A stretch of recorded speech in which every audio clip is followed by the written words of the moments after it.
I'm Mintmai. Welcome back to the bakery. Happy Sunday. Today is Sunday, right? I better not be losing track. Happy Sunday. Yippee. Also, big news, I suppose. T-minus 1 week until Mintmai has gone another rotation around the sun. So T-minus 1 week until my birthday. That's exciting. I know I will be streaming that day, but I can't say exactly what I have planned just yet. Rubbing my hands together. But yeah, I'm excited to just, I don't know, we're gonna hang out for my birthday, and we'll see if anything else, you know, we'll see if anything else happens that day.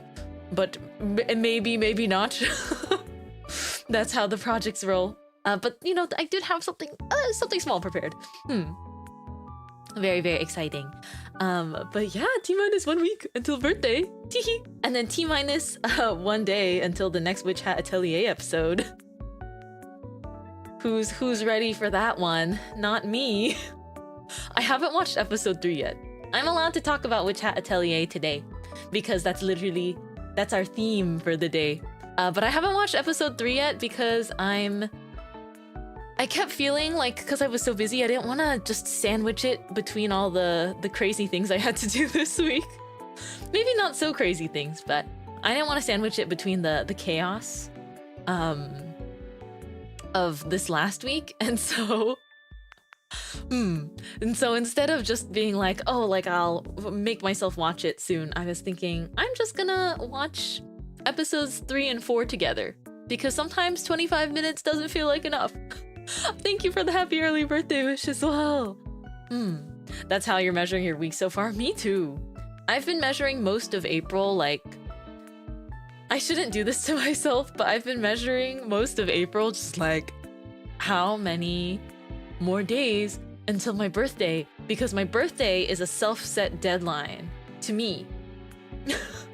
my birthday is a deadline that I set to like get some parts of my life together. I don't know if anyone else does this, but almost more so than New Year's resolutions, I'm like, I want to start the next year of me, essentially, with the right foot and kind of on like a fresh and clean feeling slate, which it doesn't need to be perfect or anything like that, but I have goals for things that I want to complete by my birthday, so it ends up becoming like this countdown where I think to myself, how many days do I have left to do this, so that I can just like completely relax and at least enjoy like my birthday and maybe a day off or something like that. You always have a special breakfast when watching a new Witch Hat Atelier episode? Wait, what do you make for breakfast? That sounds good. I did share my breakfast with everyone this morning. I think on Twitter I said I had toast this morning and I put really yummy chocolate spread on it. It's just chocolate spread that my friend gifted me for the holidays, and it's been serving me very well. But I haven't eaten it for a while, but I got some more toast and I was like, I'm feeling something sweet for breakfast today. I tend to be a little bit of a savory food person, but last week I made a yogurt parfait. That sounds so good! I have a Greek yogurt in the fridge right now that I really like. There's this one Greek yogurt that I really like, and sometimes it goes on sale. But I'm just double triple checking to see if it's like a local thing. I think it appears at like different chain stores like Target. But I really like their vanilla. It's a honey vanilla flavor. It's called the Greek Gods Greek yogurt. Like this is I'll just show you the exact one I eat because I think it's very widely available. But at least in the US, in America, to my knowledge, it is pretty common. But I get so happy when it goes on sale because then I just get like a big tub. Yes, that's my favorite yogurt. I eat this exact one. Actually, the reason why I got into The reason why I got specifically into this brand of Greek yogurt is because one day my dad went to like, this was a while ago, like years ago, but my dad went to a grocery outlet, which is, if you don't know what a grocery outlet is, it's like a supermarket, but specifically for cheap groceries because they're for some reason they're like taken off the shelves from retail stores. It's like none of the food's gone bad, but it maybe is like the expiration date is closer than whatever the standard is for typical grocery stores. So my dad got some of this brand yogurt in strawberry, and I like the strawberry one too. But to me, this is one of the first Greek yogurts I've gotten that has the correct texture for me. And I will eat more liquidy yogurt. I don't mind having like a more liquid yogurt, but I have this thing where if it's yogurt or if it's smoothies, I want to be able to like turn the bowl upside down. Maybe don't try it with this Greek yogurt because it will still slide, but I need to be able to feel like I can flip it upside down and it stays like stuck to the bottom of the bowl. It needs to be like thick with 5 C's and 10 K's. Like it needs to be like thick. Or I guess the way I pronounce that, it would have more I's. I'm not gonna think about the detail. I won't think about the details of how to spell. How to spell that. I like that it's stiffer. Yes, I like that I can like slap the yogurt with my spoon and it like stays solid. It doesn't move or anything like that. Have I told you guys? You know, I feel like instead of trying to recall and be like, have I told you guys? I just need to say, I'll reiterate all of my preferences a bajillion times. It's like my own brain being like, I hope I'm not being repetitive, that kind of thing. But no, I think it's been a very long time since I've talked about smoothies because it has been a long time since I've made a smoothie. When I make smoothies, I can't use a smoothie blender anymore. I was banned from the smoothie blender because it sounded like I started to break it. Because typically in your smoothie recipe, hashtag inspired, I'm gonna eat some right now. Awesome. Basically I like blend rocks. I guess that's what it sounds like. But it's because, so when you make a fruit smoothie, a frozen fruit smoothie, most people, they'll say like you gotta add in a little bit of milk and you add in maybe like banana, like something so that the blades, you know, have something to move through. So that you get a little bit of liquid in there. So people add juice or milk. In my case, I add nothing but solid, frozen, rock hard fruit and some yogurt. Except the yogurt is also this kind of yogurt where it's like completely stiff and thick. And so, because my smoothie blender that me and my housemates had at the time, the smoothie blender would no longer blend whatever I was putting in there. And so for Christmas, my lovely housemates, they together for Christmas one year bought me a food processor.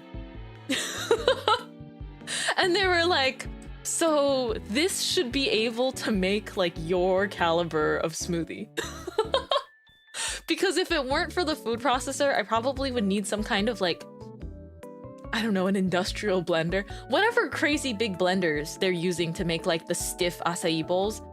Because I want my smoothies to be so hard and like stiff. They need to feel more like a smoothie bowl than a smoothie. Like I don't want to be able to drink my smoothies. If I can drink a smoothie, it's too liquidy. I want to eat my smoothies with a spoon. And I do have photos from a long time ago where I sent the pictures to my housemates and I was like, thank you so much for like the food processor. Because even though sometimes we lived in the same house, we would text each other photos. But I sent them a picture of me holding my smoothie upside down and it was like in a clear glass and it was all like stuck to the bottom of the glass, like it held in place. It made me so happy. Girl, that's not a smoothie, that's a meringue. No, it's a smoothie. It's just a hard smoothie. Don't worry. It's a solid smoothie. I don't think I could find the photo right now. It's old. but I wish. Oh my goodness, I do have a photo. Do you want to see my smoothie? Actually, I misremembered it a little bit. This is my smoothie. This is from before they got me the food processor. AKA the reason they got me the food processor. Wait. Oh, this is so nostalgic. This is like my old kitchen. Okay. I have to crop it nicely so that you can see what's going on. I can't believe. Oh, thank goodness. Thank goodness, like, I could find it. I can't believe I found it. Just with, like... I went into my Google Photos album where I back up my pictures and I looked up smoothie. And I think they knew. They could tell that it was a smoothie. Oh, you're not ready to see my smoothie. I don't know if you're ready. I'll show it anyways, though. Please brace yourselves. So this is back when I was pretty much like breaking our little hand blender. This is my smoothie. This is like you need to like use effort to stick a metal spoon into the smoothie. There is nothing in here again but solid frozen berries blended and some very stiff Greek yogurt, and not even that much Greek yogurt. It looks like a popsicle. When you eat it, it has like the texture. It has the texture of more icy and much harder frozen yogurt. But it almost tastes like a frozen yogurt. It's really good. That looks yummy. Oh, it was yummy. My favorite was I would use like a frozen berry blend. So there's like frozen blueberries, blackberries, raspberries, and then frozen strawberries. I would freeze my own bananas because I didn't want to put in soft bananas to blend it. I would freeze bananas and then add in a little bit of the very thick Greek yogurt and also some honey. Always wondered how to get them super thick. The key is to just break your blender. Or you can do what I did. It's so much easier with the food processor because the blades of a food processor are meant to like chop through hard vegetables and fruits. So the food processor was actually the way to go to make my frozen smoothies. And they were solid as rocks. I loved it. So proud of my smoothie. Ah, thank you so much for 10 months of membership, Kazu. Thank you for supporting me. Thank you so much for Brent Memban, and as always, the hot dog. Delicious. I had an IKEA hot dog the other day and it gave me a tummy ache. And I wrote about it in my journal. I was like, I ate a hot dog today and it was like $1 and it also hurt me. I got hot dog karma. It's like a sorbet. Yes. The texture of it was definitely thicker than a sorbet, but worth it. It was really good. IKEA has hot dogs? Are they trying to be Costco? A lot of IKEAs have hot dogs. They have a whole food court. IKEA, my favorite thing to get from IKEA's food court is their lingonberry juice. I think multiple IKEA locations. I've even been to IKEA in other states before. I have this guilty pleasure. It's called walking through IKEA showrooms and sitting in the IKEA showrooms and role-playing with friends. We went to an IKEA showroom, or I was at an IKEA showroom with friends, and actually this was with Pajama Party. We went to an IKEA together in March, and then we went and sat around in different sets and showrooms, and we role-played like being a nuclear family, and and we were just RPing. It was very fun. Just snippets here and there. Because they just have the props there for you. You can pretty much put on like an impromptu skit. And especially if it's not like a very crowded day at the IKEA, no one will look at you funny. So No one's really there to listen in. But yeah, there's IKEA food court. And I would say it's kind of like, it feels like mall food, but IKEA has good frozen yogurt. I recommend it. Anyway, I forgot why I started talking about my smoothie. But I was talking about Witch Hat Atelier. Oh yes, breakfast! We were talking about your breakfast! When watching Witch Hat Atelier, we were talking about having nice fancy breakfast. When watching your favorite series turn into an anime. Okay, awesome. This is making me want to make a smoothie for when I get to watch episodes 3 and 4. Probably, I will either watch episode 3 tonight and then watch episode 4 tomorrow, or I will just do it as like an hour together. Alrighty. I'm ready to start designing though. I'm ready. We have a blank canvas to start, and I made the canvas gray already, so you can save your eyes from being strained. Alrighty. Yeah, DIY sitcom at IKEA, it's always a good idea. I like that IKEA is just one letter away from idea. I don't know if that was intentional or not, but I do like it. Okay, got my drawing tablet. Oh yeah, this was an art stream. I would love to have a Zatsudan stream. I feel like that'll be my birthday, honestly. Zatsudan stream.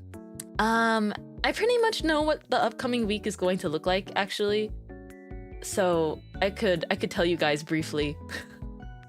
I could tell you guys briefly, and then I will obviously post the schedule. Tomorrow is when I aim to share it. But I'm gonna take Monday, Tuesday both off this week. So no Mintmai Monday stream this week, because I gotta lock in. So instead of having a Monday stream, we're doing just Wednesday, Tomodachi Life, Friday something, Saturday something, Sunday birthday. You'll see it on the schedule. But this week it's gonna be Wednesday, Friday, Saturday, Sunday. That is what my week looks like at a glance. Okay, I haven't drawn anything for a warm-up and whatnot, but I do have I do have a little bit of reference photos prepared on the side, which I won't show because I don't want to potentially have spoilers. So my goal for today is I want to design me if I were in Witch Hat Atelier.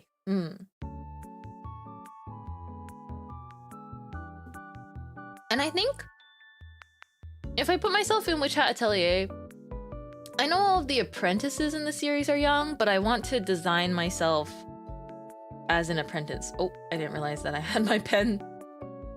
My pen.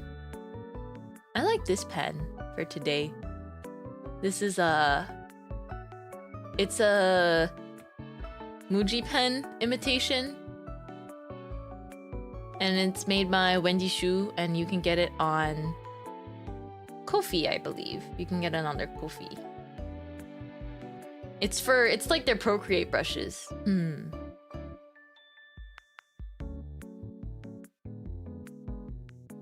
then this is how you spell their name. So I probably will use this for today. I'm feeling it. Brim or no brim? Both. Both. That's the way. That's what I think. I was like thinking about it and I was like, why not both? The best brush ever unless you have to resize something.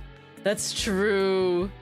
I also think I will make this I want to adjust the canvas size to be like more vertical.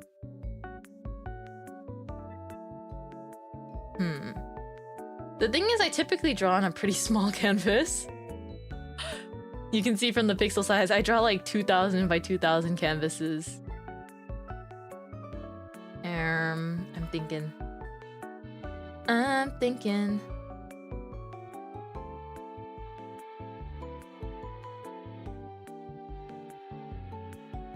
You can say what you want about Brim Hat's sense of ethics, but you cannot deny their style. Oh, Brim Hats. I saw someone saying in the universe of Witch Hat Atelier, aura farming is actually illegal, and that's why the brim hats are the baddies. And I was like, oh no, their sense of style is like pretty awesome. I think I'll probably sketch in this pen, and then if we're going over in line art, we can use the other pen.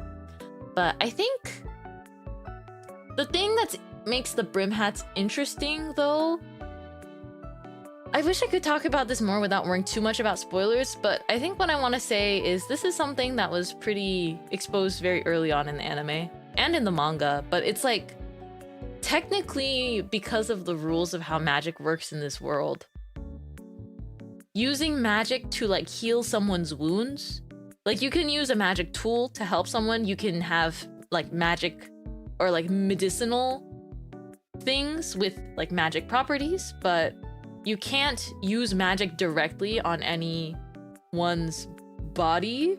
And so I think it talks about how technically witches that practiced like healing, that only wished to heal with magic, that being banned was also like iffy.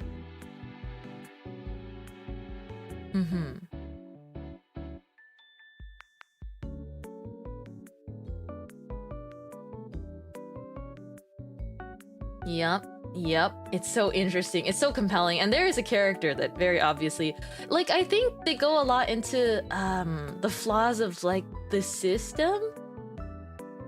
But yeah, I have not seen Sagrada Reset. I have not, so I don't think I could talk about the parallels with it. But I think Witch Hat Atelier stands alone as like just such an incredible fantasy series. That also, I think it's a fantasy series that like represents so many things that are just so, I don't know if it's right to say like painfully true about the world, but there's just so many things that are just simply a side effect or just like truths in our world.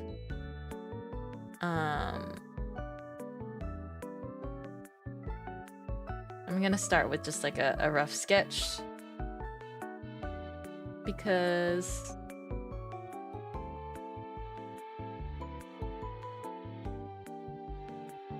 I will design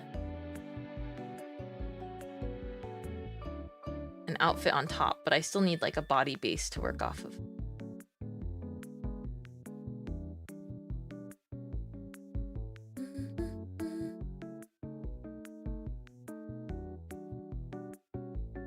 I'm so glad Witch Hat Atelier is getting such a high production anime. That is one thing I'm just so like, I'm glad that it looks the way it does, you know?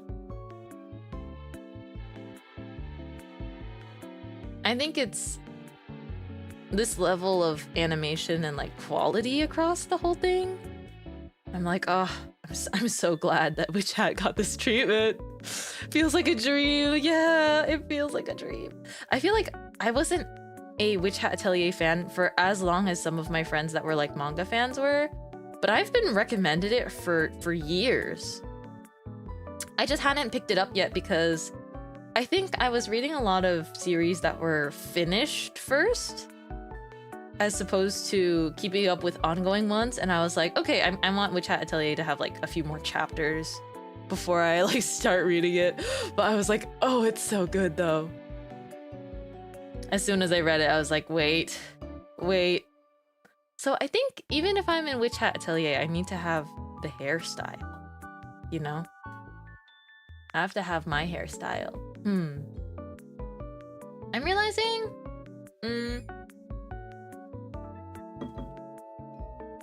because so much of it is in the hats, I don't really see them have hair clips. I'm going to show you guys my genius idea for a hat that I cooked up in my brain. So I want it to look like a croissant, kind of, because I'm a baker, but just at the bottom part. Let's do my pointed cap. Okay, so my head would be in there. I think I made the cap too low on the head. Little space.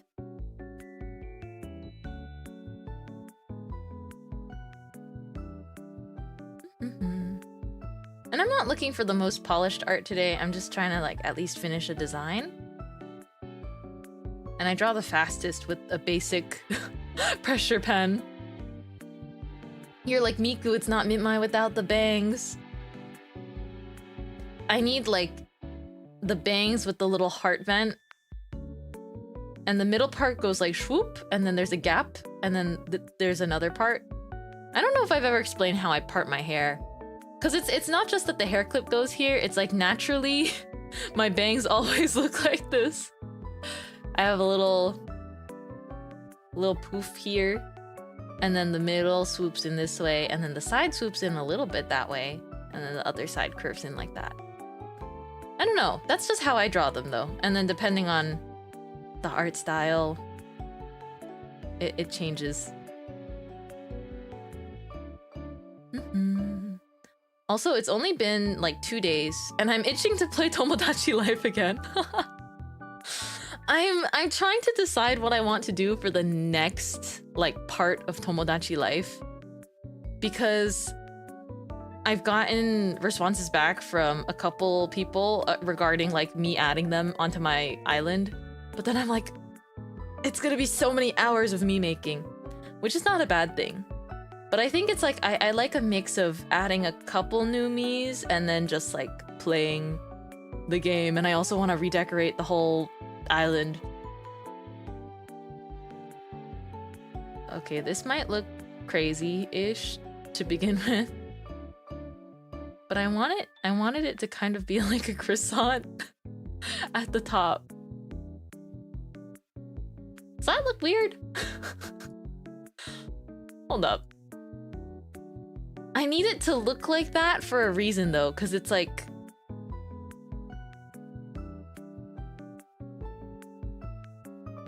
How would it work?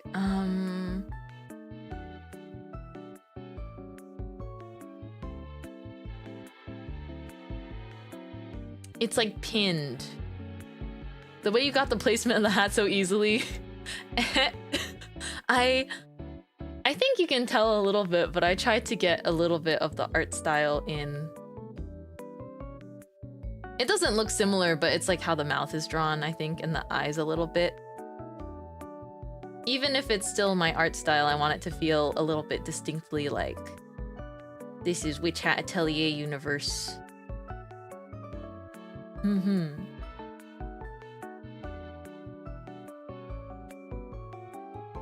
But it needs to be... Let me think of how this works. So I want the hat to be... How do I explain this? I need it to be like... It looks like a croissant, but I want it to be able to unfold into a brimmed hat. Do you see the vision? I need it to like be so epic because the brim hats, they, you know, their fashion is like so awesome. So my idea with the croissant is like the fabric is rolling up and getting like pinned, you know? And maybe I can put like a pretty pin there, like a heart or something. But it needs to be able to unfurl. But then if it's furling like that though, I'm like, what would it look like? I think I need, I'm gonna grab a tissue to help me out with here. So if I have something like this, and then I furl it forward. Okay, that doesn't look like a croissant. See, sometimes art, you just have to experiment with it. I got it. Okay. I figured it out. You always have to draw the hat like 10 times. Well, that's because I think these sorts of hats are a little bit awkward to draw. Because it's pointy, you have to think about the skull underneath. And then the hat is also like perfectly tight. There's also scenes where characters pull the hat like over their face a little bit harder, and it shows that the hat is still like flexible. It's tricky. Okay, I've got this. I'm gonna draw this for my own reference. But pretty much what I can do to make it kind of look like a croissant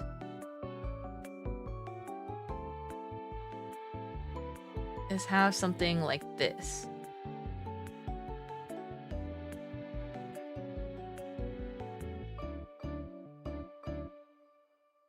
It can be like that. I think I just liked it with one fold. This brim hat is making a statement, a fashion statement. They also have really cute hat accessories and pins, but let's start with this. And then... the accessories also matter. Depends on what atelier you're from.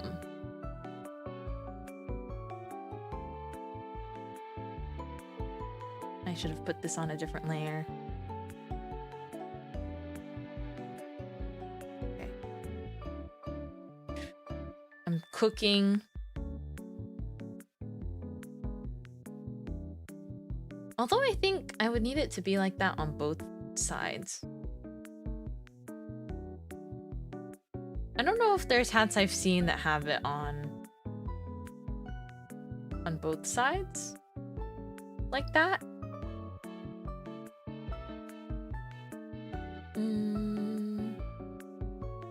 Because for instance, I like this one brim. I don't want to spoil anything. I like a certain brim hat's design though, where their regular hat and their brimmed hat are like the same thing, but it's just the positioning of things that shift. You're gonna draw instead? Let's go! I've successfully distracted you. Let's go! Okay. So it's gotta be something like this. And then it folds... it folds out.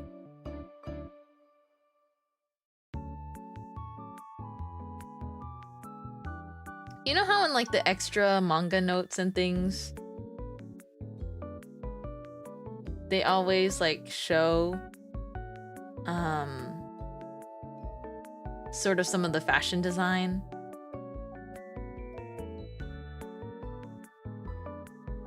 That's the kind of thing I want to achieve. But I also don't want it, I don't want the hat to just be... I don't want the hat to be one-dimensional though. Oh, the struggles. Like when the hat is down, I still want it to look really cool. But as it stands right now with this design, when the hat's down, or when the brim is down, it's gonna look like... it's just gonna look like this. Which I don't like. That's not auriful enough. I need like gigantic auriful brim. I'm full of greed and I need it to be... I think I should work it in reverse. That's what I think I need to do. I should work it in reverse because I think there must be a way that I can like crumple up the brim and like pin it. I need like gigantic auriful brim. Like boom. The single fold reminds me of a certain chapter. Haha. Oh, I could feel something with that. I know exactly the one you're talking about. Yippee, because we're all really normal. We all like oomph when they like Witch Hat Atelier a normal amount. This reminds me of that one chapter with the fold, you know? The hats and the folds, and I'm like, yeah. Oh, I wish I could talk to you guys about my spoiler-filled Witch Hat Atelier theories. Oh. It's okay. If you go on Twitter enough, you'll see some theories, and I subscribe to some of them. Is the manga good, by the way? The manga is so good. The anime is incredible. The manga because I specifically always love manga as a medium, the mangaka, she pulls out all the stops, and the way that she draws panels, there's like scenes where characters are like leaning on the edge of certain panels, or the way panels are cropped are like for story purposes, foreshadowing, etc. The way that the paneling is done is a separate art form, I think, just from the illustration quality. So I recommend reading the manga so highly, I don't even think I can express it more greatly. The manga is so good, especially because you will have to wait a very long time for the anime to catch up to a certain point. Like, you're gonna have to wait a decent amount of time for the anime to get to the real juice and bread and butter of the manga. Also, I think this is hopefully gonna be really, really obvious with the anime as well. But honestly, something so lovable about Witch Hat Atelier, it's like, it's ultimately a story about these young girls navigating the world. Like the four apprentices all being young women, or like young girls being represented in such a way. It's a really good story. It's a really good story that talks also about and touches on like very real issues too. But yeah, it's like a lot of the main characters, like as much as I love, you know, our girl dads, Quiffery and Arugio, Ulregio? I think I'm pronouncing it wrong. But as much as I like the adult characters in the story too, a lot of the main characters are kids whose worldview is basically constantly shifting, or they're getting disillusioned, or they're kind of learning about how certain things in their society are like fair or unfair. And the way that the story is told is very, very special. So I think just give it a chance for sure.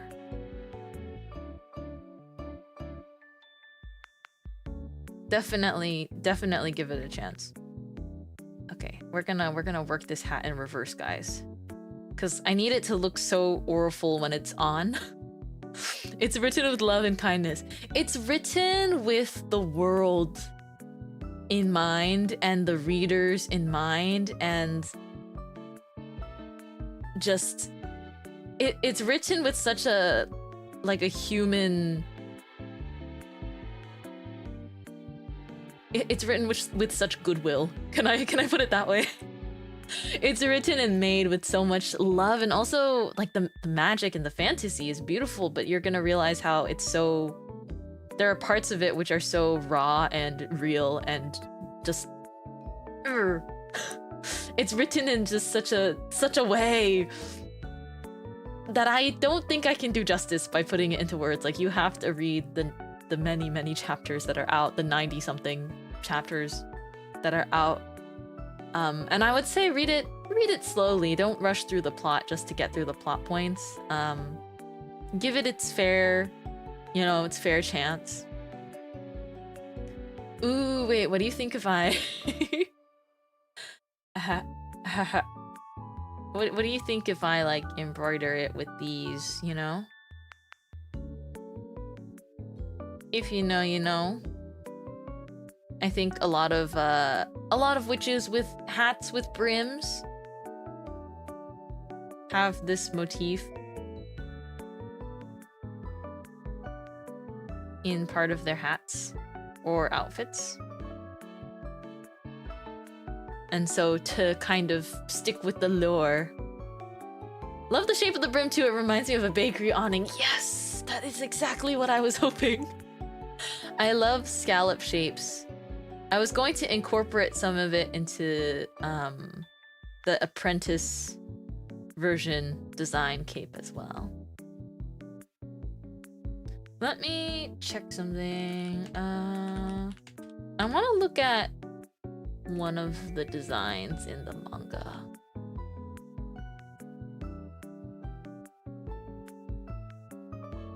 Man.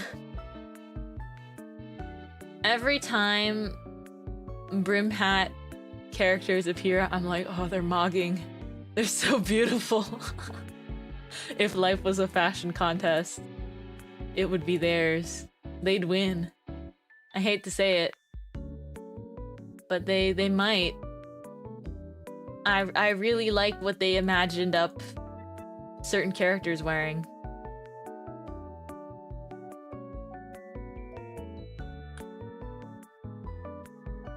Oh my goodness, Rusty's design. She goes so hard. Don't look her up if you don't want spoilers. Or wait, I don't remember if... Is Rusty's?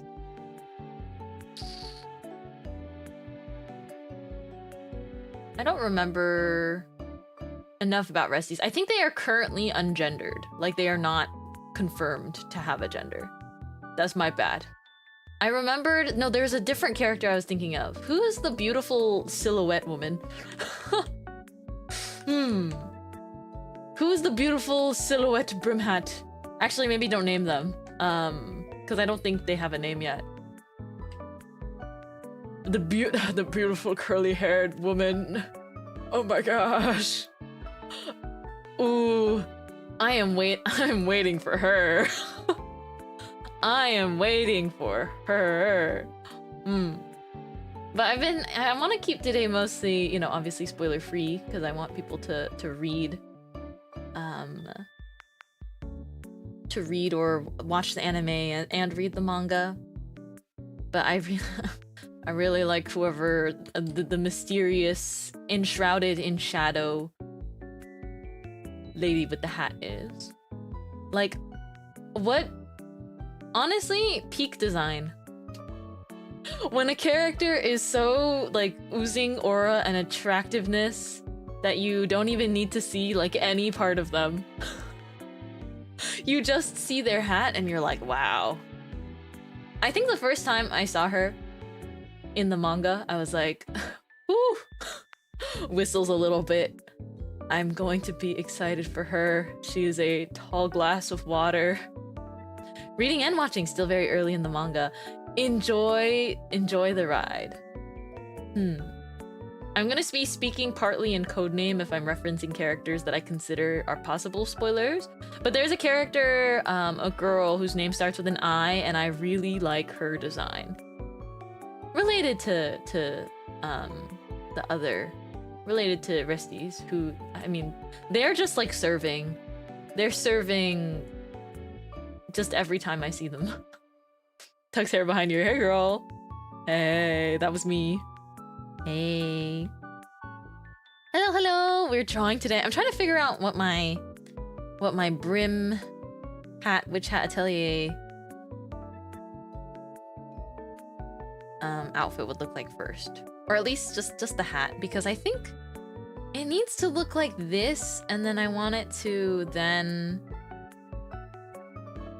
Basically, I want it to be able to, like, pin upward like curtains. You know? Like, whoop. But then wouldn't it look really silly? I need it to pin into, like... How would I even draw that?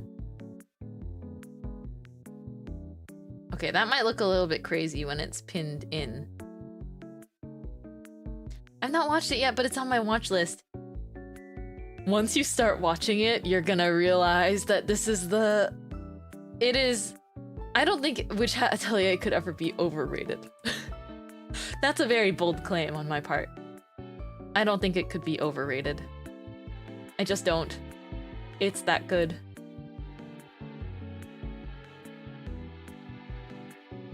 How can this, like, pin properly?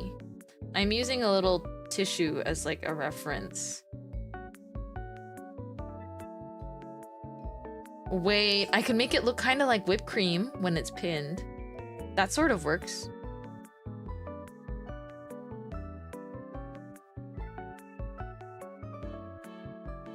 Because I'm trying to keep some of my own themes, like the bakery theming of it all, sort of there still.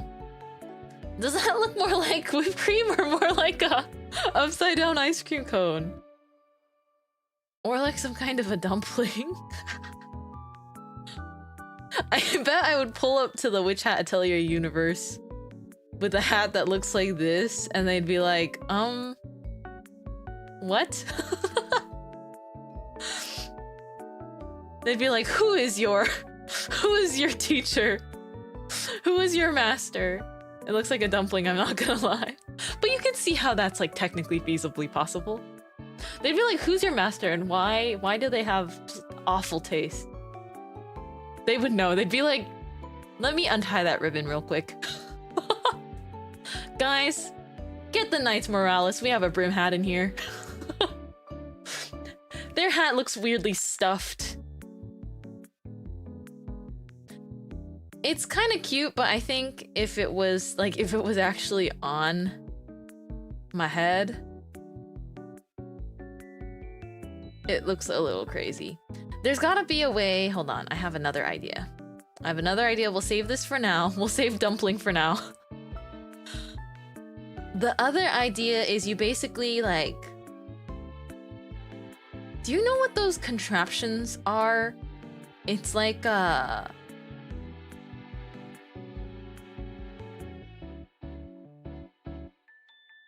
there's some kind of... I don't know how to explain it. It's like you can pull the fabric in and then you wind up with like just this. Functionally, the folds should be inside to hide them, but that destroys the aesthetics of what you're trying to do. I'm trying to make this as, I guess, like in-universe feeling as possible. But you see, I want it to basically be like this is the hat. I'll draw the diagram a bit better. I was never good at drawing diagrams. Explanational ones. But I want it to be like the brim can basically be pulled in. And it can open up like a tent.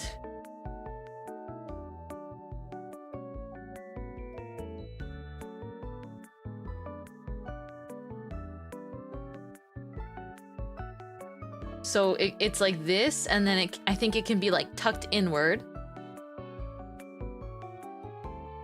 And then after that... Oh, I'm doing my best to make this make any sense. Because I think the part of Witch Hat Atelier that's so charming to me is that like the designs, they technically make sense. And then I start shaking with envy because it's like, you really thought of everything, didn't you? You thought of everything! Is the word atelier also used in English? Yes, it means a workshop where things are made. So like an artist workshop could be an atelier, or like a place where like crafts are made, amongst other things. I'm so excited to see this design. Thank you! Thank you so much. I'm quite excited to put it together as well. Okay, I think we got it. So this looks clean, right? So not as logically perfect, but what's gonna happen is the cloth brim of the hat, it shoop. It's like an umbrella. I can just shoop, like poke it into the hat pretty much. I would like to think... Oh, wait, stop! I have an idea. My hat accessory! If the hat accessory acts as like a pulley, when it's the brim hat, it's like short. And then when it's this hat, it's long. Oh my goodness, guys. Let me cook. Ooh, rubbing my hands together. My brain's locking in. Okay. It's been so long since I've like done a design that requires so much like world building thought. So this is good because then this means it's like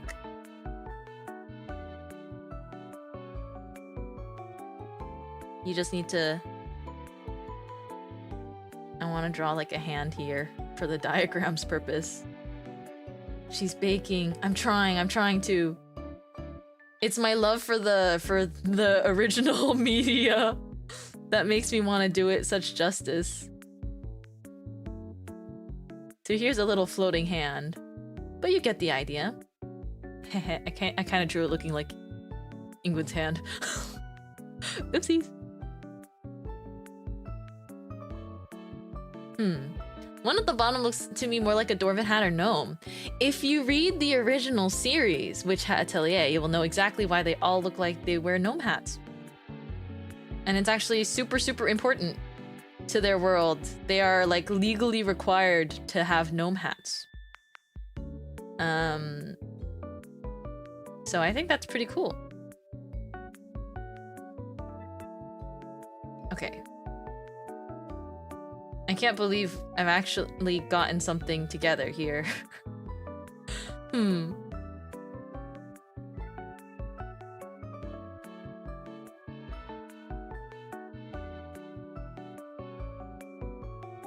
I also want there to be like some kind of a handle at the end. Like a ring of sorts. I kind of think I want it to be like a raindrop, actually.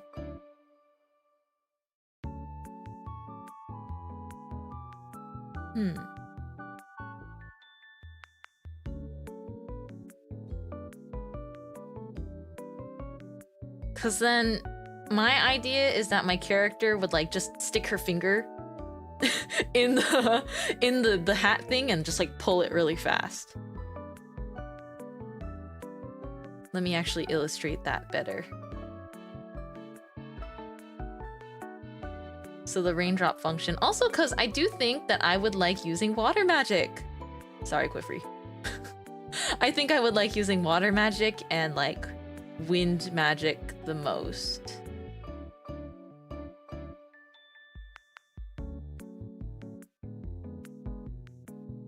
Okay. Awesome. Let's cook.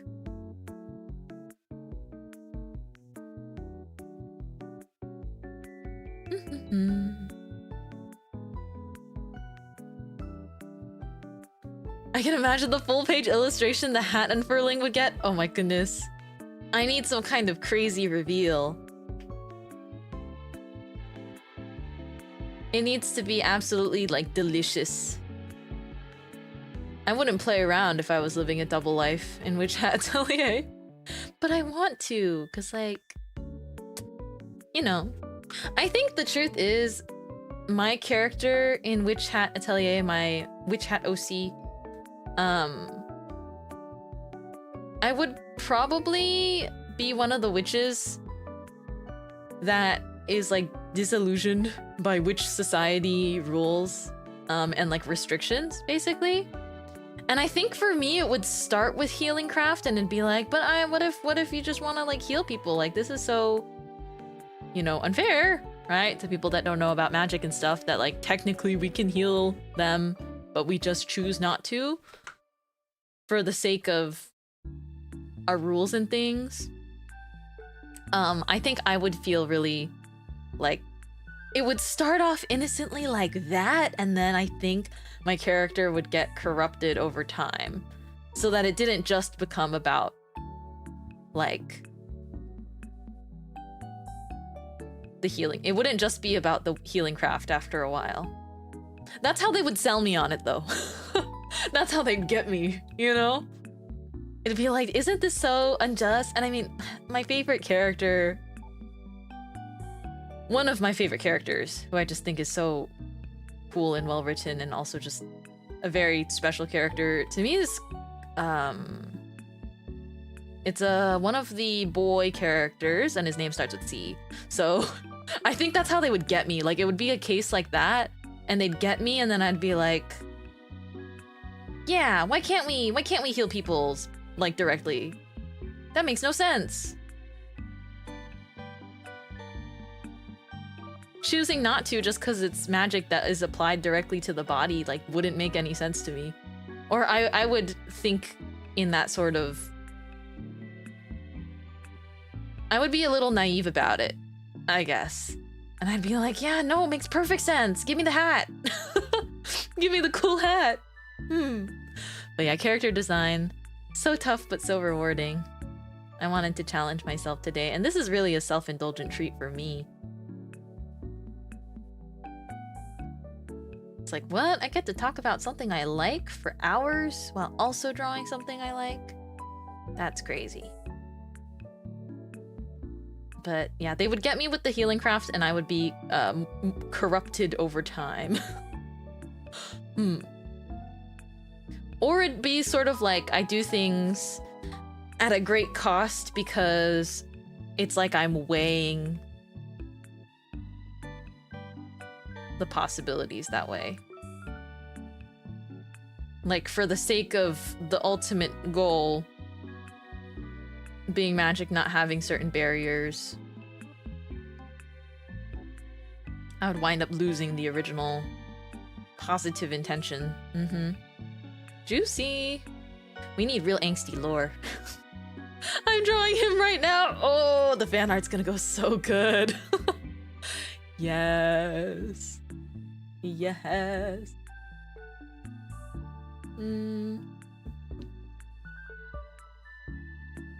I'm trying to think. I don't think I have to incorporate the little eyelets, because this is a pretty specific design. The one that looks like this. And I don't think I would necessarily have to have that, but I do think most of them, most of them actually do have something like this. At least the ones we've seen have some kind of diamond. Oh, maybe I will add it. I was looking at one of the characters I liked, but I didn't see where her diamond was, so I didn't see where her triangle was. Wait, she might have one. I might be I might be talking myself into a corner. Let me look at more art of this brim hat. Also, I love that all the apprentices, they get capes. They look so cool.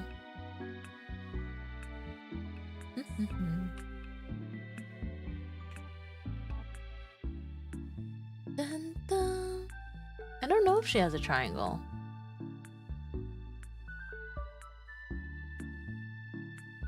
I have to zoom in, I think. Is her brooch a triangle? No, it's a circle. Wait. She does have something that feels kind of diamond-like, but not exactly.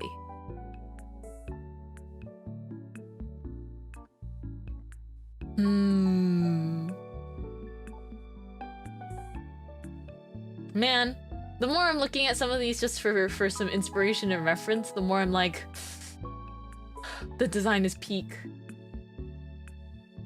The design is peak, and I cannot top this ever. Canonical? I was looking at one of the characters that has a brimmed hat, but I've just been avoiding saying her name because of how she appears in the manga. I think even just name dropping her is a potential spoiler.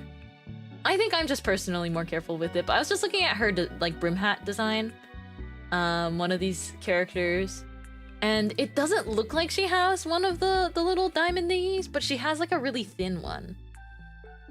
She has like a really thin one somewhere. So I'm kind of like, does that count?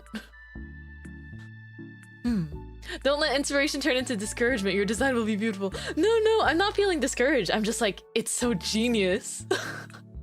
Every single time I see a design breakdown for a character in this manga, I'm like, oh, it's so genius. It's so genius. I think it just requires so much thought.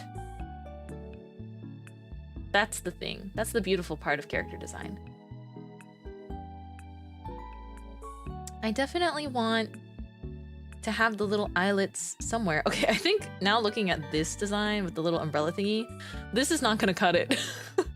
My little dumpling hat. I will save it aside as a scrapped idea. But this is pretty awesome.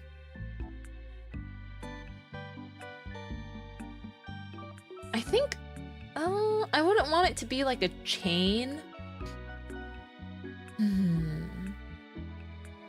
I almost want it to be like, this is what's able to, when it opens up, this is what keeps the hat like stiff at the end. You know what I mean?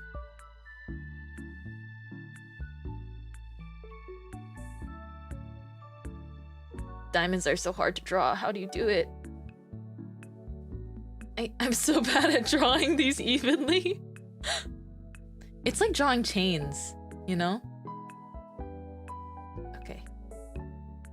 I'm just trying my best though. It's just for initial design. Doesn't have to be the cleanest. Doesn't have to be the cleanest of references.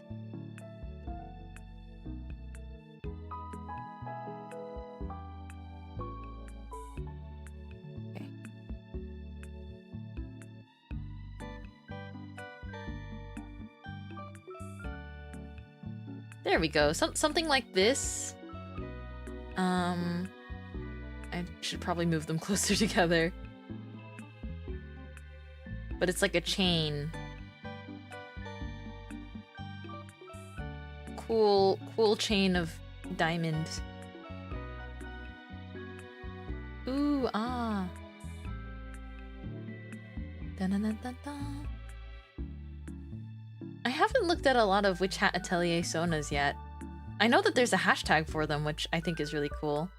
That people can just like share them.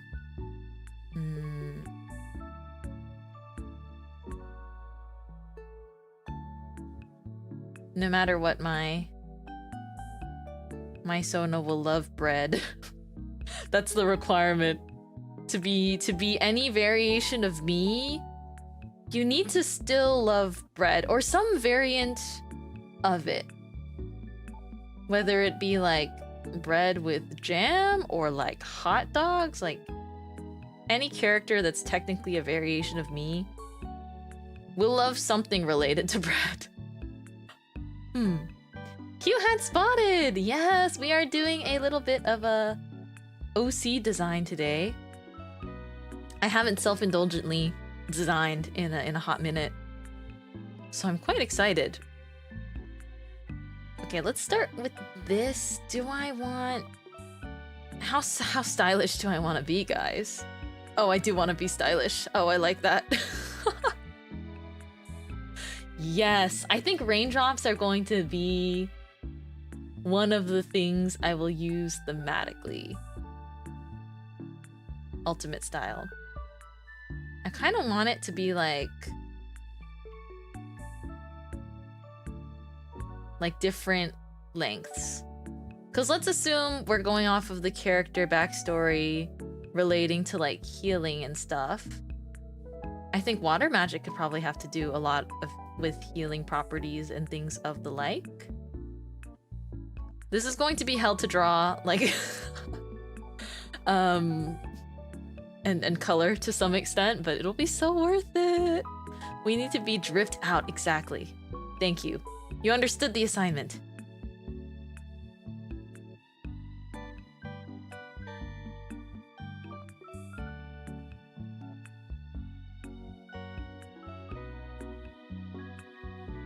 You kind of see what I'm doing. I'm gonna alternate between short and long chains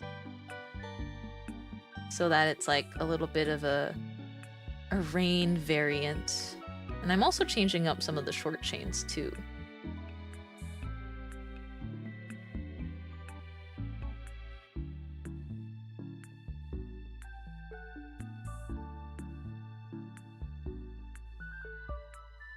Okay, we're getting there. Oh, raindrops. Let me draw that better. Oh, okay. And then... This is so fun! I love Witch Hat Atelier. I love character design. Sniffle. Okay. I think the main reason I could never be... I don't think I would ever see myself, at least, as like a professional character designer. For... whether it be for like a show or a game or something, is they have to do so much historical research. Or at least most of the time, you know, if you're being brought on to do a series or something, there's gonna be some kind of regional and historical research involved. which is very fun, but I'm like, sometimes I want to design from my brain, and I want to design from lore, and that's where I want to like focus. But that's kind of beautiful when you look at stuff just from media you like.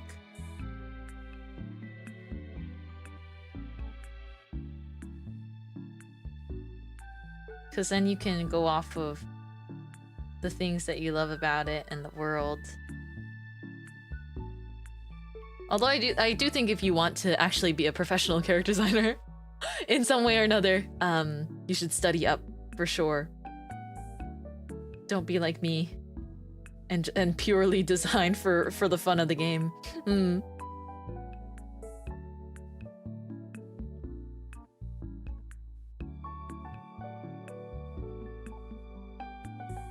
The hat's looking very pretty. Thank you! I was struggling so much with it. But now that I actually have the hat design, I have a direction to go in. This is so good. I'm proud of this. My brain was really hurting as far as like doing like a hat that can transform between brim hat and pointed cap go. But yeah, I want to be able to like pull. I think the pulley hat accessory is the cherry on top for me personally. That might be one of the elements where I was like, wait. And also the water, the umbrella-likeness, I guess the umbrella-ness of it, along with the water motifs is something I'm proud of so far, but we're not even there yet. We're getting there. We have to design a whole outfit. And I like that there's a little bit of, you know, me in there, where it's like, this is bakery-like.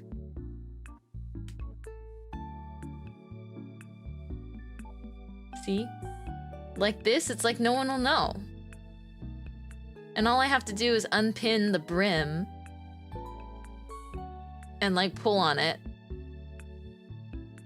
And my little eyelet chain like will reinforce this nice brim here. Teehee. I'm so happy. Okay. We definitely need to... Ooh! To go the extra mile so they don't recognize me. Me when I hide from the Knights Morales. To make sure they don't recognize me, I think I would also swap between hairstyles.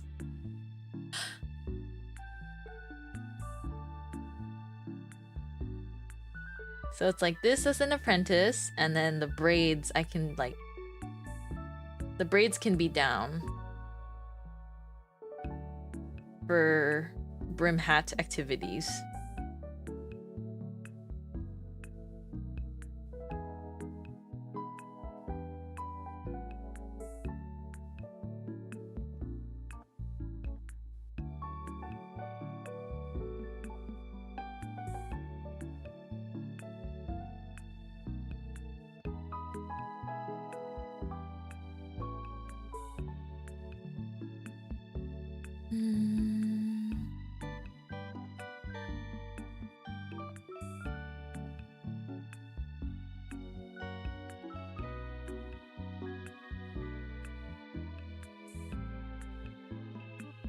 Do I want a ribbon there?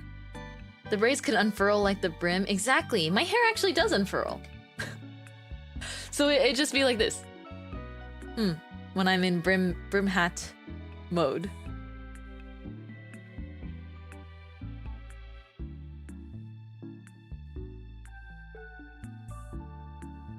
Just like magic.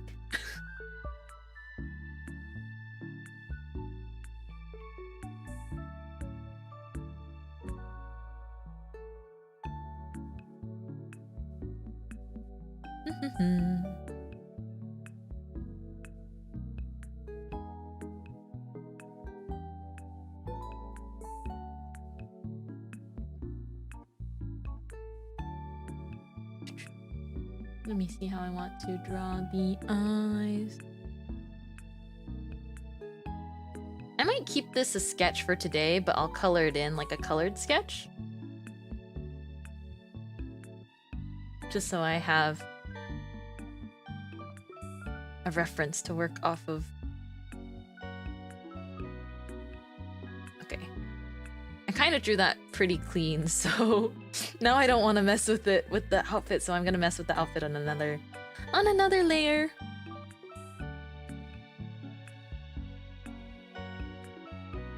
Let's just block out a pose. Yay, anatomy. I'm gonna have to hide our beautiful hat work for a second. For the sake of character. Fitting character posing. Yay!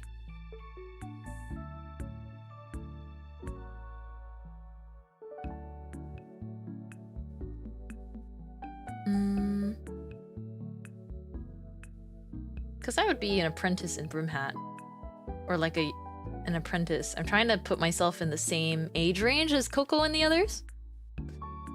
Do your expressions transform with the brim? I wouldn't say my expressions do, but the point of brim hats, or the nice part about brim hats is they hide your face. So that is something cool to remember. How's that?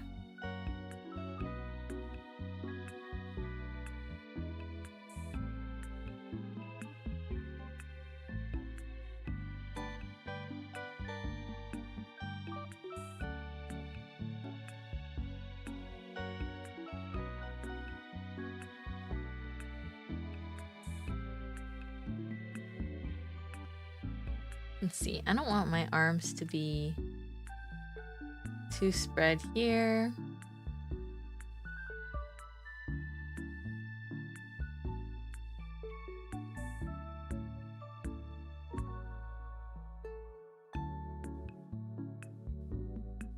I think that looks to be like a similar height and stature to the other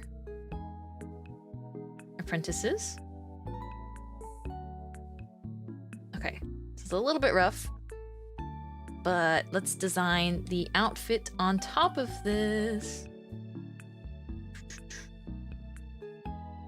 They all wear capes, and I like that they all wear capes, but some of them are more like vests. Cute! Thank you. I feel like I need to do the rest of the outfit justice because I've designed this incredibly over-engineered hat. But I love it. I love my over-engineered hat, so I need everything else to be up to snuff. So I'm looking at because I don't want to copy any one apprentice's outfit. I need it to be completely, you know, me and unique. But one trend amongst the apprentices is no matter what, they have some kind of cape. So that's exactly what we will have. We will have some kind of cape.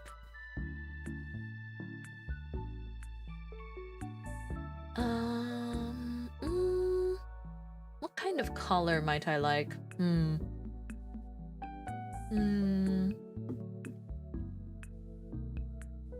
I think something like this. Because I realize a lot of the outfits have these higher collars.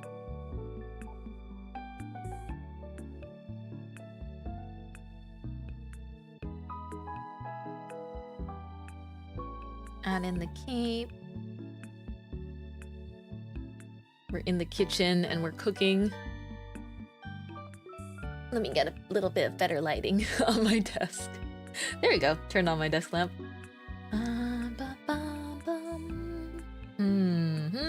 It's really hard to beat the cloak of Witch Hat Atelier. That cloak is so awesome. And I love it. Oh, but they do need the cloaks because they need to draw magic, like, secretly. You can say we're in the Witch Hat kitchen. We are! Oh my gosh. So, I do like that the thing is the capes need to be long enough so that you can, like, conceal the happening. But that means I can't show the hands, but I want to show the hands. Oh, I guess one way to handle is to, like, have the sleeves where it's it like splits.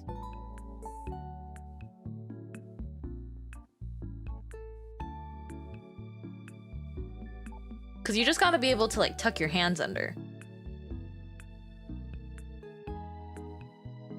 So I think I would like to have split sleeves. Also because it looks awesome. I think the split sleeves look awesome. And then I want like a... something like this.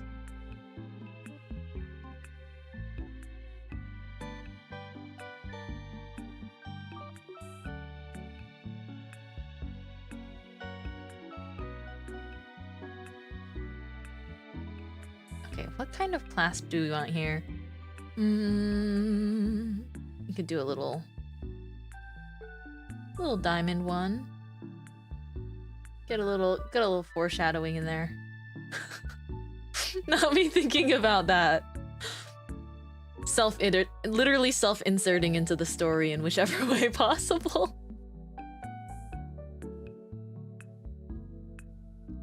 I'm glad you're liking the design so far. I'm absolutely cooking. I think this might wind up being one of my proudest designs in terms of sheer thought power. Croissant clasp. Kind of, yeah. A little bit. From far away, it looks like one. It could look like one if I added little... I like that idea. I wonder if I add little feet to it. Kind of looks like a croissant. From far away. I need to keep this specific diamond design for a reason, though. That's an iconic shape.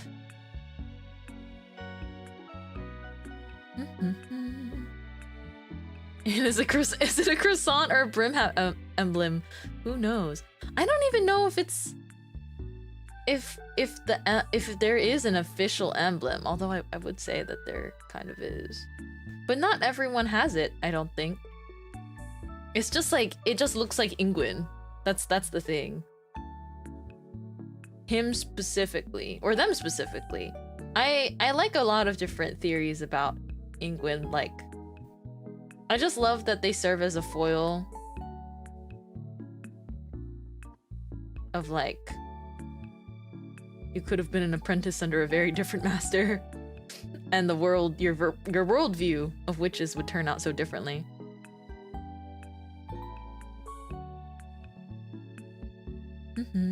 That's what I was gonna say. Yeah, not all of them have it.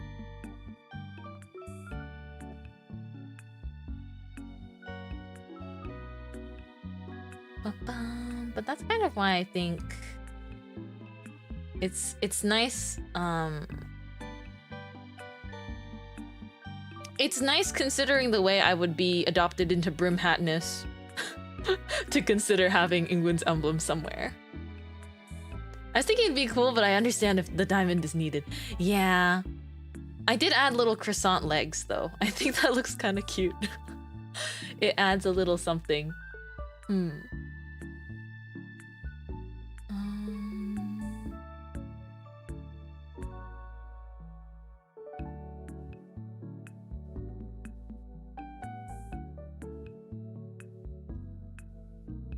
Trying to envision...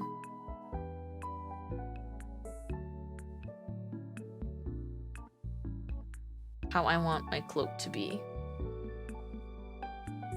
Because as much as I like having a middle lapel, like this part that flaps down, don't know. I don't know if I'd actually want one. Decisions. Tough decisions to make. I've got to make a call on it though, because it will affect a lot of the other elements of the design. Or could you just not have one at all and just have a smooth cape? That seems a little inconvenient though. I think you need to have some kind of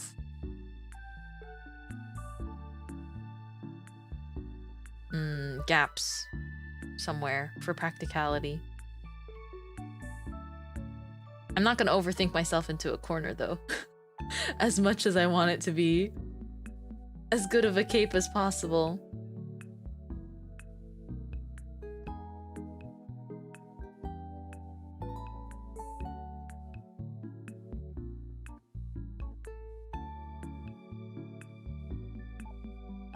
I like the use of a lot of puffy sleeves throughout Witch Hat as well. Multiple characters have puffy sleeves and it makes me happy. Because puffy sleeves need to make a comeback in a serious way. I don't care if they use more fabric. I think long sleeves were meant to have like puffs at the end. Yes, yes. I have some shirts that are like that. Right, I don't think it looks exactly like that, but I have like shirts and cardigans that end in some kind of a puff, and I'm like, this is so important to me. The reason puff sleeves I feel like are going away is because one, I think it's just the material. It makes it kind of hard to make them. I feel like my personal tinfoil hat moment, my fashion conspiracy theory is which could very well be true, is certain styles like big billowing skirts and like puffy sleeves. It's not just that they're inconvenient. That's not the only reason they're going out of style. It's literally because they use more material and they're hard to make. I can understand like big dresses going out of style, at least for daily wear. But puffy sleeves, I'm gonna keep them alive.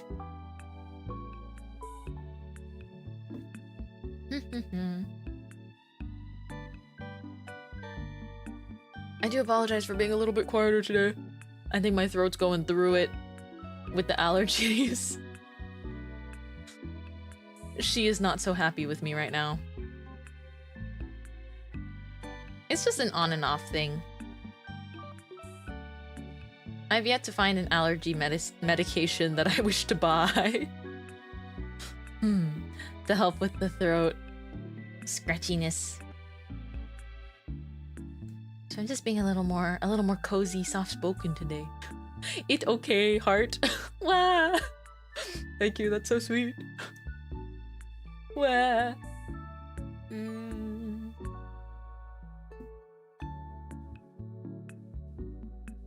Ooh, I can have my little raindrop tassels at the end of the cape, too.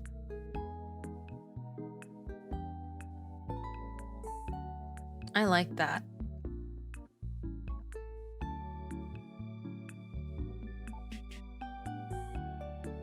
Yeah, I like the tassels. Or like, they're not really tassels.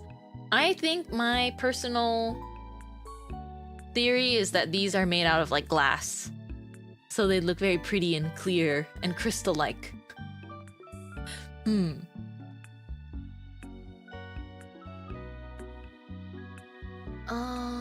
I think I gotta be...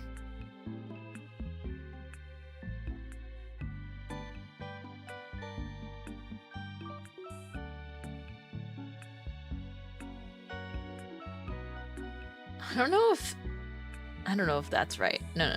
I'm not feeling that. They make pretty tinkly sounds. Oh, so true. And then when the hats open, that's, you know, that's the sound that I'm coming to get you. But also, just kidding, maybe. But that's also just the sound is much more subtle because they're muffled in the hat, or like they don't move around in the hat. So the little ones on the end of the cape, they barely make any sound. So it's a little bit of a different thematic thing, how chaotic it sounds. I'm putting so much thought into this cape right now. And I need the silhouette to be something like this. And then, practically speaking, I think I would wear leggings.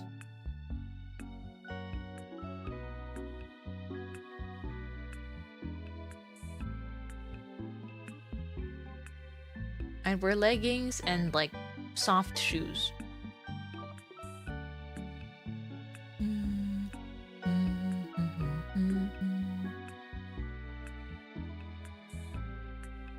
Little raindrop opening there.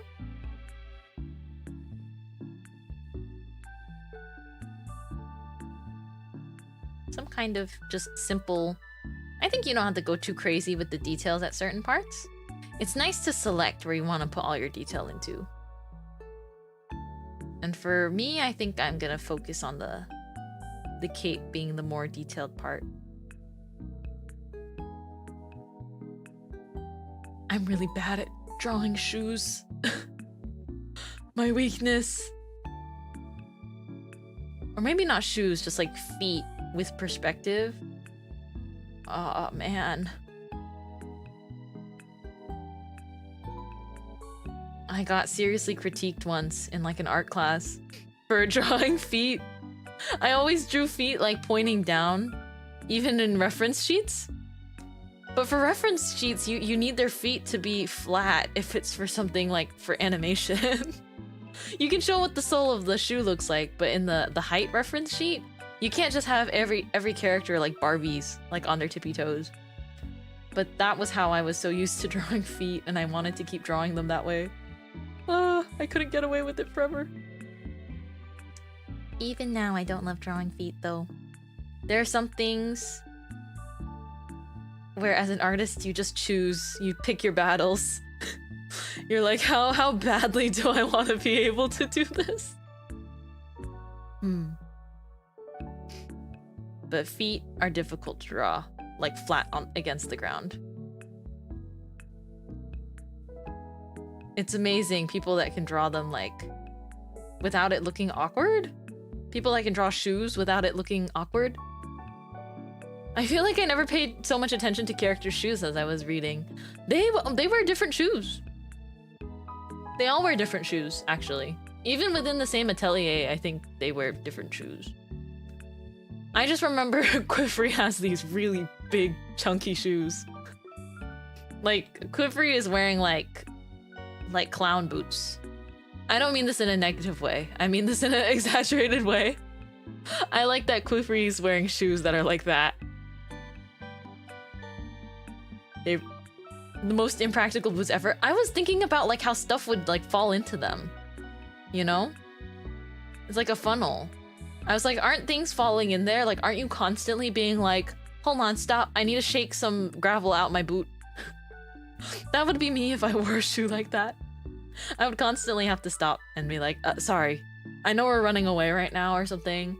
Or I know that we're like sneaking about and we need to dash, but I got gravel in my shoe.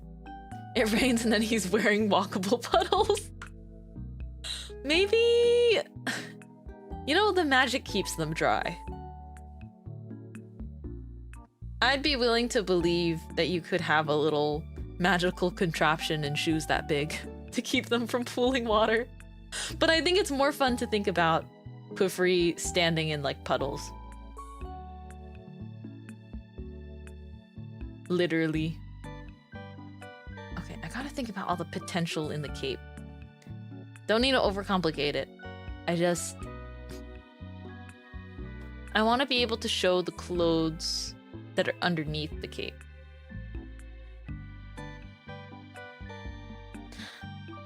I have an idea. Instead of doing this scallop part like that,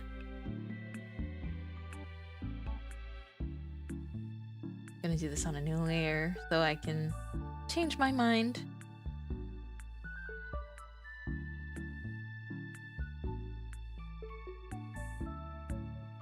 I like the scallop look still.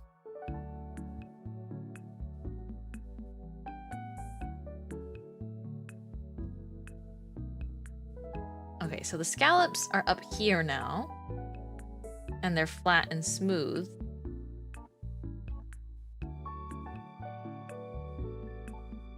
And then... this is the sound of my brain cramping. And then... it's just that I want to be able to see like a little bit of a dress inside.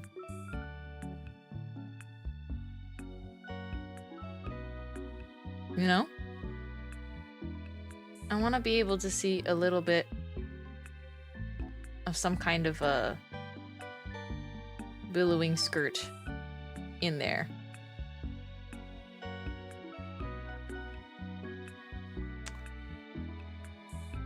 This is tricky. This is tricky.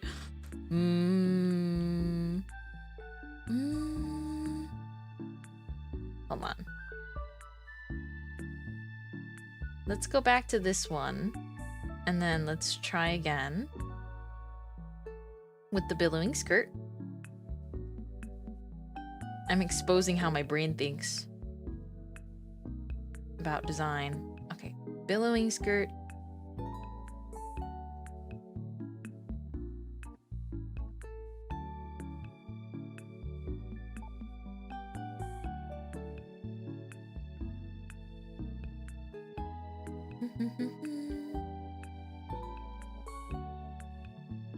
Okay, so this is the skirt part, and then the cape part.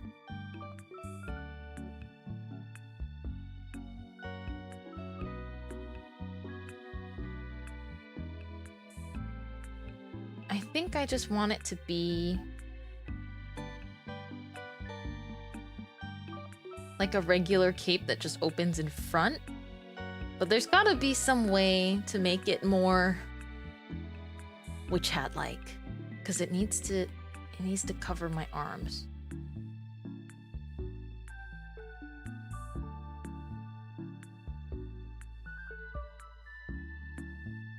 What if I could have it like open like curtains?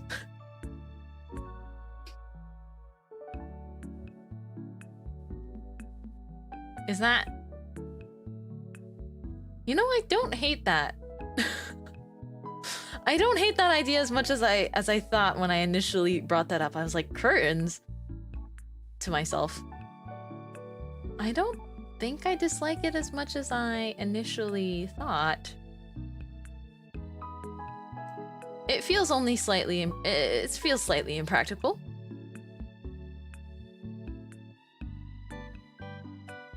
But, you know, imagine the possibilities. It just looks cool. Style points.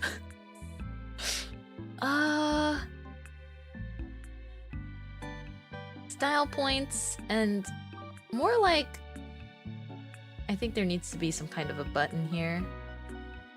And then this loops around.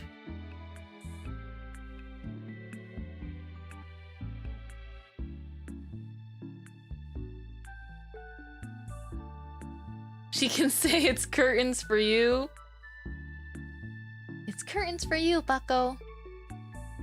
I don't know if it'd be in character for her to say that, but I think that is very funny.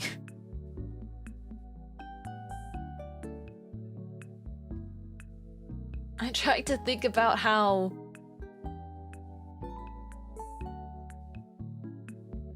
this works. I try to think of how this would work.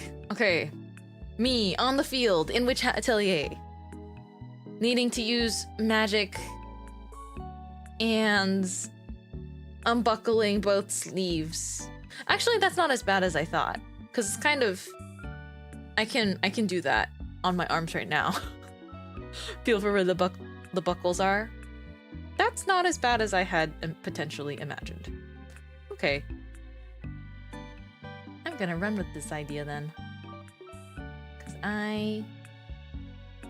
I'm a simple artist. I like how it looks. I like how it looks. I'm going to try my best to make it work. Also, because there is something I want to do with this skirt, with the brim hat side of things.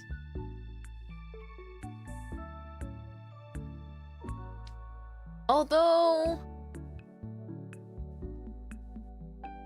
I do not think they have to wear capes in the same capacity.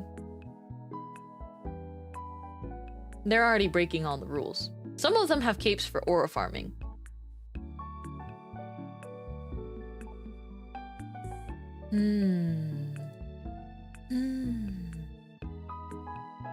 Okay, nice.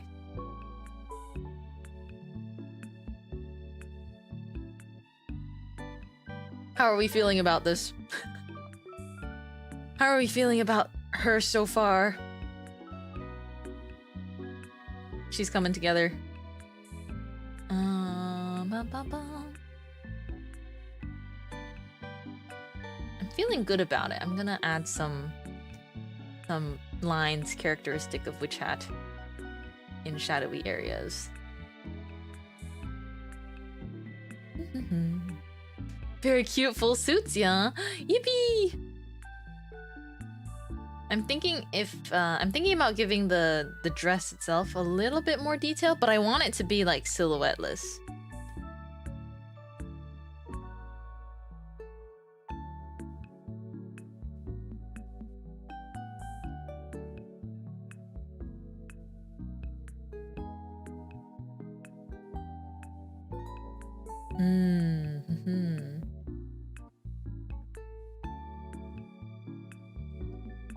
Okay.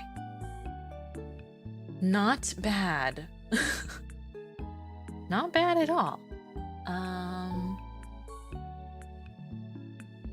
I think I shouldn't worry about these line shading right now, actually. It doesn't work well with this pen in particular.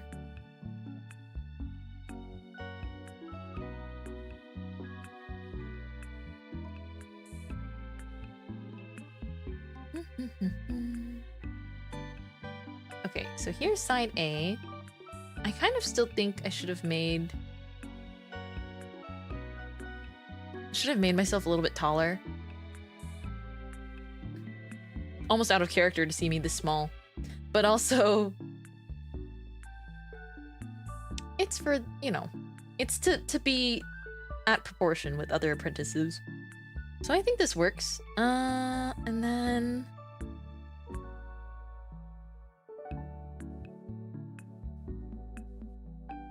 I don't think I want to use the same pose, actually. But let me think about brim hat design.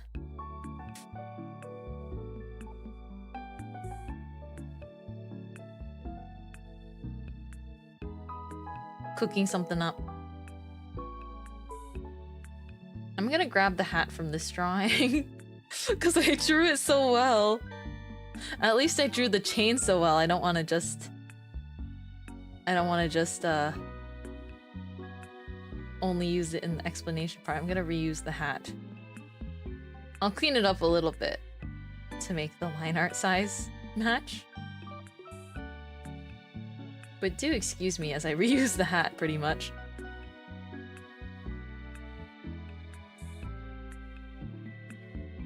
Oh, this is gonna be juicy.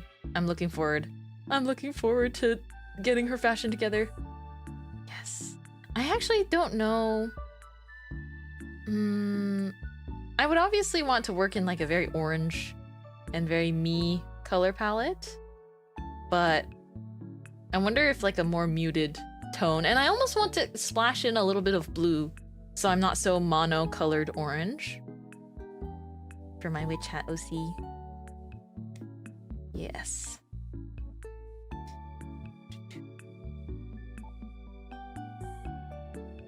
If you haven't made an OC for the universe of a piece of media you like yet, you totally should. It's fun. Fun for the whole family.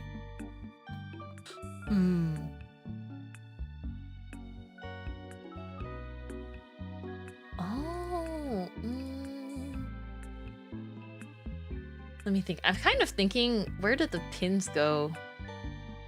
Do I just stick them back in the hat?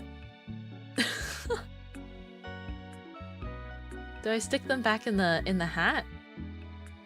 I don't think I need to overthink it like that. They probably go in a hidden pocket somewhere.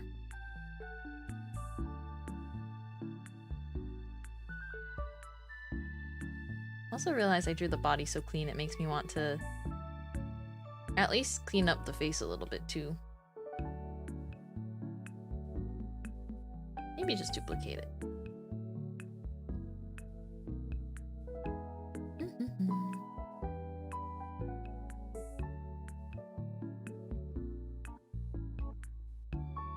lighten it up just ever so slightly so it can match how I drew the outfit. I drew the head first, so I let it be so messy.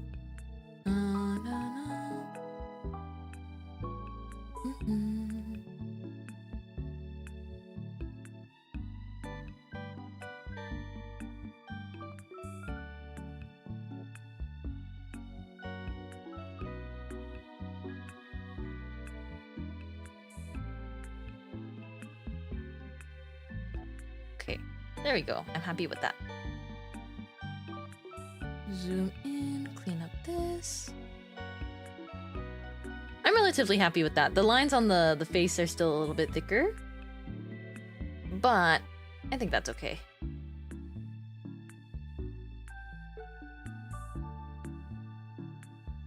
Adjust that a little bit. Okay, nice. Ba-ba-da-ba-ba-ba.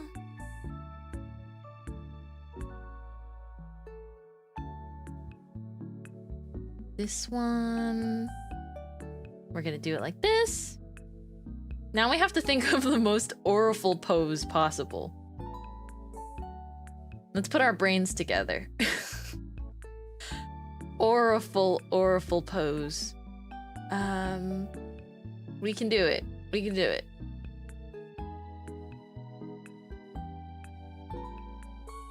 The skull goes here.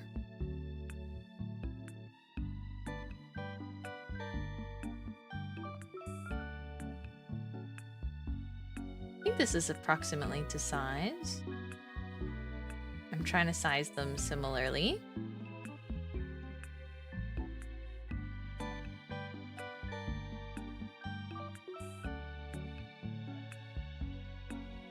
I want this part of the brim to be sheer.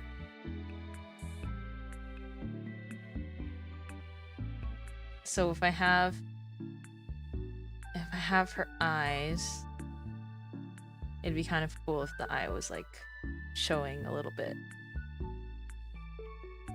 But I'll worry about that later. Just pose for now.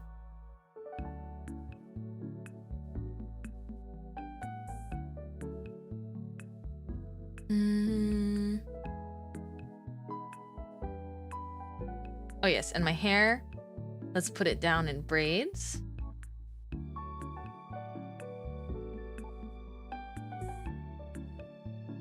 Awesome.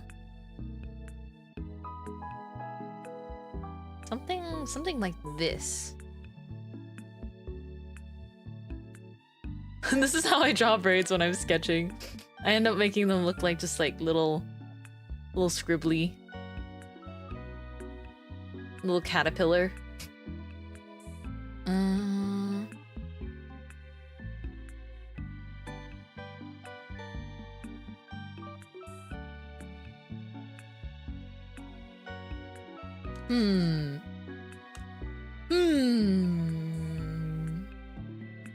I respect designers so much right now. Oh, we're gonna make this look so good, but at what cost? At what cost of mental capacity? Let's see.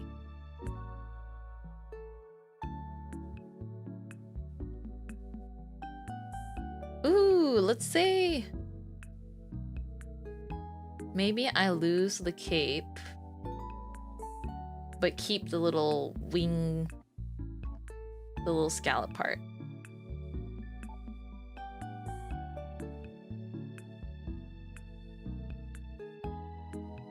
Yeah, let's keep the scallop part.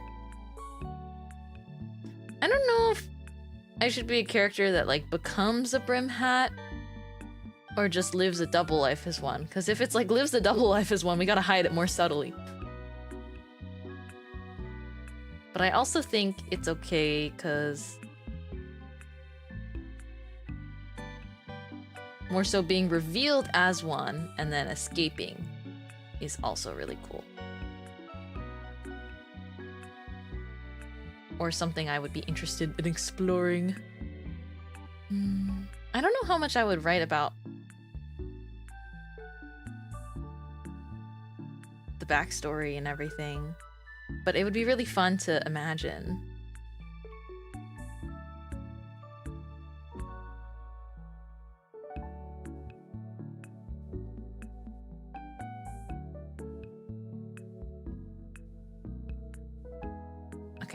Let's go. Looks lovely, thank you. I'm putting myself to the test today. I've been so focused. But tell me what you guys are working on too, though. What are you up to? I kind of wanted the silhouette for the brim hat version to be more snatched.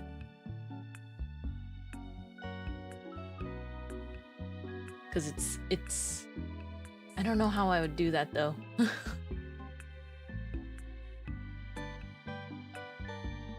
think some kind of corset situation could wrap around, because I think that's also... That would also work.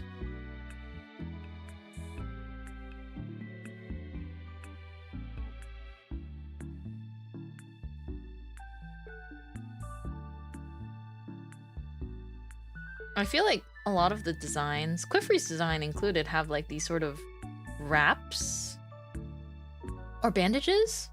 Falling asleep to the chill vibes. Yippee! I'll be your sleep aid tonight.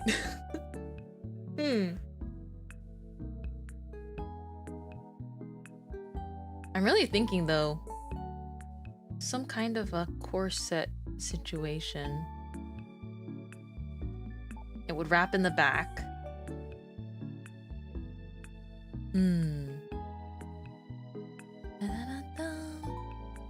Ah! Sunshine! Thank you so much for the mini memban! I hope you enjoy. Emotes in chat, and thank you so much for supporting the bakery. Thank you, thank you.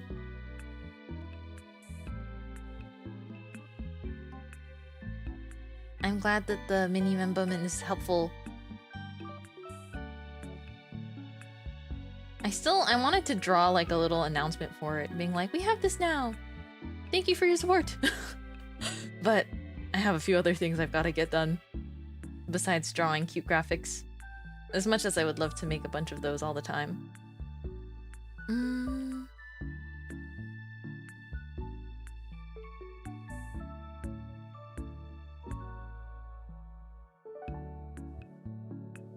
Wow, they almost look like two completely different characters. No wonder I'm not getting caught.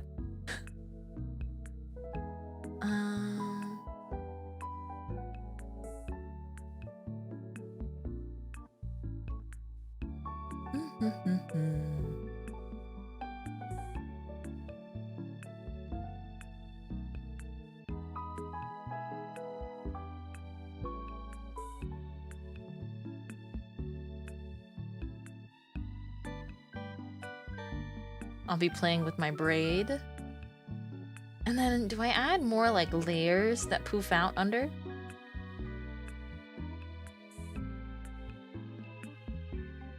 I feel like the trick for brimmed hats is just look as auriful as possible, and you've got the job.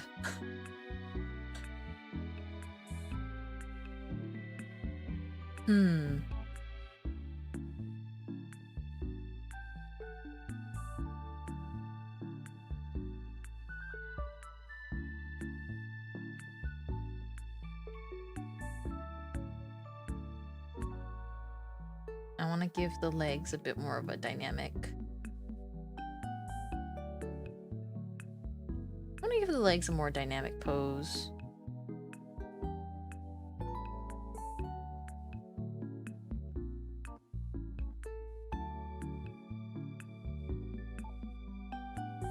And then...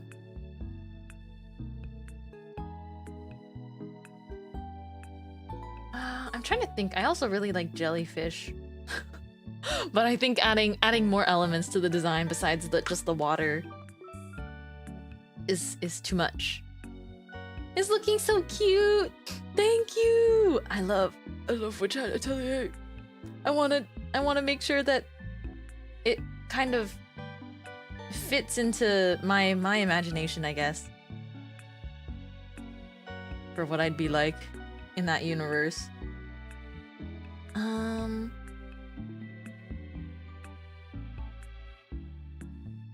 Let's have a little bit more of that rain motif. I don't want it just in the hat.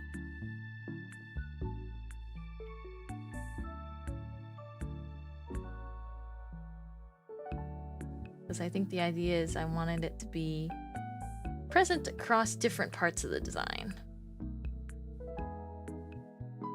So even if it's a bit rough...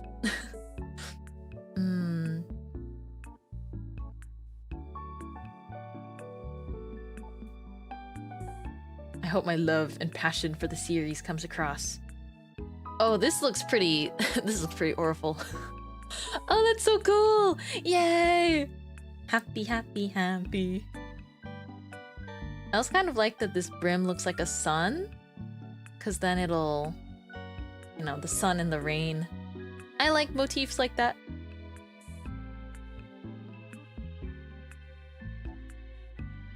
Yeah, we're gonna be such a baddie.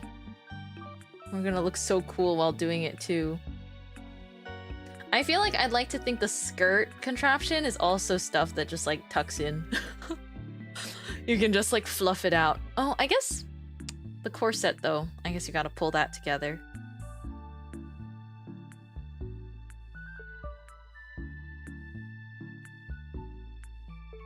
I've been thinking about it in such like a practical how do you wear this way. But it's because I'm simply inspired. Simply inspired by the fashion groundwork that's been given to me in the original series. Okay. Nice.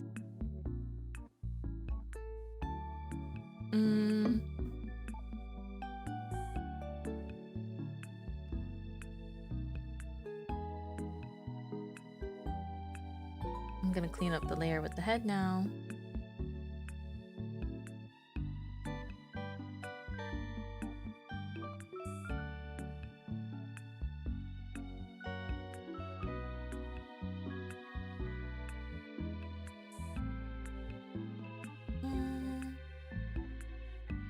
Fixing up the braids. I forgot to draw the body on a different layer from the very messy head I initially drew. So now I'm just going back in and trying to fix up how it looks a little bit. Doesn't need to be perfect though.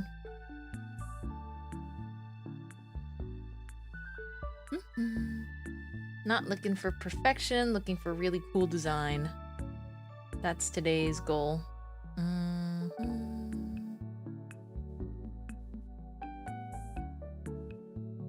There we go.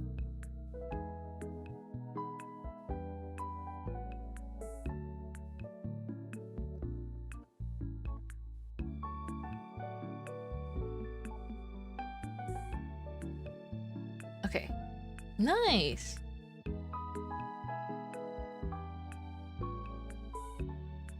How would I draw in? I think my expression would not be as like big happy smiling. It would be more like a slightly evil brooding smile.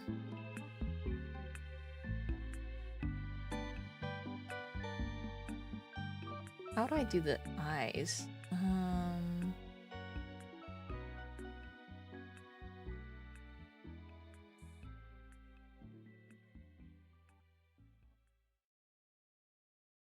Let's think.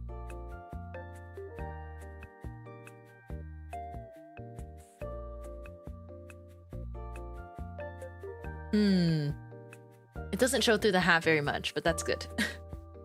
Exactly as intended.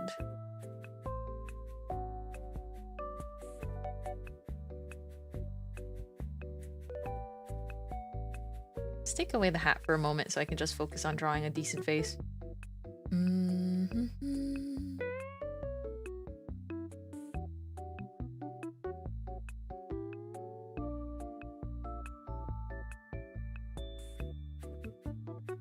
Let me compare it to the other side, because like even if we're changing between brim hat and not, we would have the same face, just maybe making a different look. She's so cute. Oh my goodness, Witch Hat Atelier YouTube live. Hello, nice to meet you. For everyone coming in new today, I'm Mintmai. I'm a VTuber.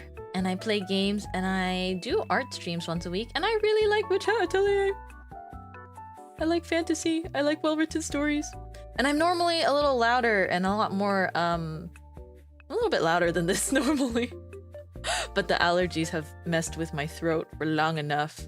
So I'm letting it, taking it easy and letting the art kind of just speak for itself today. But we've got my Witch Hat Atelier OC coming together. It's more of a, like a Witch Hat Atelier sona to some extent. But we're doing it. I'm gonna show off the hat contraption that we made earlier. I really wanted it to be like pointed cap apprentice that can swap between pointed cap apprentice that can swap between like the pointed cap and then immediately like brim hat, so you can just pull on the unpin the pins, pull open the little frill, and then if you tug on it, it's like an umbrella, just opens up, and then the hat accessory, you pull on it and then it just like sucks into the the hat part. Are you not your own OC? I wouldn't call it that. Sometimes when I commission artists, I think I say, could you draw my own C instead of just, can you draw me? Because I feel a little bit awkward being like, can you draw me? Provides an anime girl picture. But I guess my mindset when it comes to this is just like, this is just me. What you're seeing right now is just me. I am my own model illustrator, but every bit of my fashion design and everything is just like 100%. I think what's in line with my tastes and how I look anyways. So yeah, the hat concept. It's good. Thank you. That makes me so happy. Yay.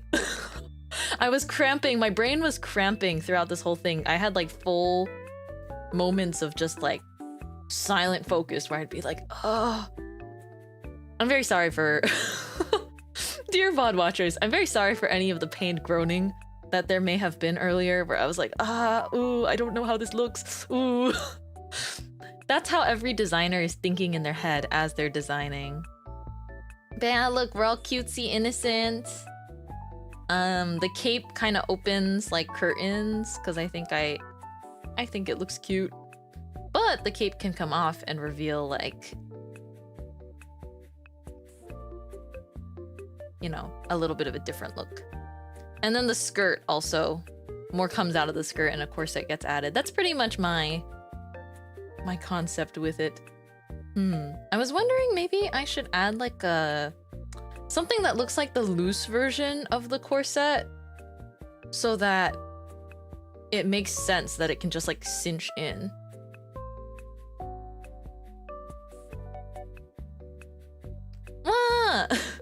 Hey, Chris, thank you so much for the 5 gifted mem bonds. Thank you. I really appreciate it. Oh my goodness. If you received it, a gifted membership, I hope you enjoy. Do I have ones that I can send out today? Yay! I'm sending them out! Yippee! I get to send a couple of free ones a month, or like YouTube gives them to me. Fingers crossed. Consider these for my early birthday. I really like the fact that her braids come undone in the brim hat design. Thank you!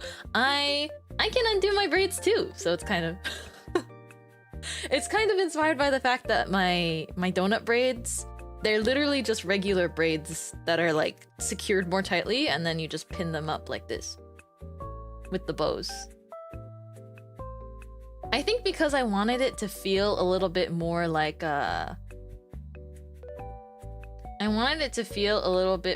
some kind of greater transformation took place. I haven't thought deeply about like backstory things, but I did say I think how it would work is I would be curious as to why things like healing craft were banned. You know, just like stuff to heal people directly. I think that's how they would get me, and then I would be morally corrupted. But it would start as an innocent, like, why is healing craft not allowed? Healing craft is cool! And then boom. Boom, evil side quest. But even then, you know, I can't say I've been keeping the stream as spoiler-free as I can, but I wouldn't even necessarily call the Brim Hats like straight-up villains. I mean, well, starts thinking about events of the manga. Okay, they're definitely villains, but they could get me off of they could lure me in off of the idea of like the magic restrictions. And I'd be like, yeah, you're right. That's unfair. That doesn't make sense. This and that rule doesn't make sense. It's like they would get me so good. I guess it's not like everything's forbidden, but it's like as soon as you forbid anything that affects the body, you remove a lot of possibilities. I think that is something to consider. I'm trying to think of how to make this like pre-corset thingy look good, and it's just not. I don't think I have to force it into the design before it comes in. I don't think I have to. But maybe...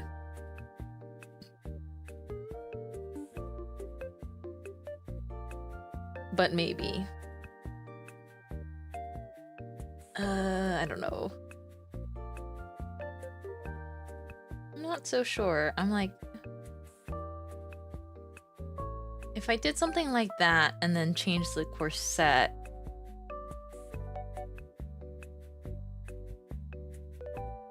that could also work. There's a lot you can say about their ethics, both good and bad. A lot of bad, though. Exactly. Oh, I see. If you're a brim hat, you'd be like, technically... Yeah, that's the thing, though. It's complicated, because it's like... Well... This is fine. This is not super spoilerful, because it's in, like, episode 1 of the anime. But it's like, well, if technically everyone could have used magic, but now you're keeping it, like, ultra mega gatekept. Actually, gatekeep girl boss gaslight. Mostly just gatekeep gaslight. Like witches in Witch Hat Atelier. You know. In like episode 1, 2, it's like, oh. Are you up to date with the manga? I am! I'm just not talking about it because I don't like, I know that there are people that just watch my art streams, their streams that haven't read or watched it yet, and I want them to read and watch it really bad, and I want them to experience it like completely untainted, pure, for the first time, spoiler-free. So I've been keeping my mentions of certain world building aspects and everything like minimal enough so that you can still be really surprised by the manga. I haven't been even name dropping a lot of characters that I like. I think I'm only comfortable discussing spoilers super openly when a piece of media, first of all, I warn about the spoilers, or if it's a game that I literally finish on stream and then we discuss like the spoilers immediately after, or if it's something like when the Witch Hat Atelier anime inevitably finishes, and hopefully finishes with flying colors, then I would be like, hey. Let's talk about everything. I think Witch Hat Atelier is a good one to reread. I would even say it's a nice one to reread pretty frequently because every time you go back and read old chapters, it's like, I didn't notice that before, but they definitely put that there. Like that was a little bit of a foreshadowing, or like this character trait is now kind of explained by something else. I love stuff like that. Ooh, okay. I think we've got it.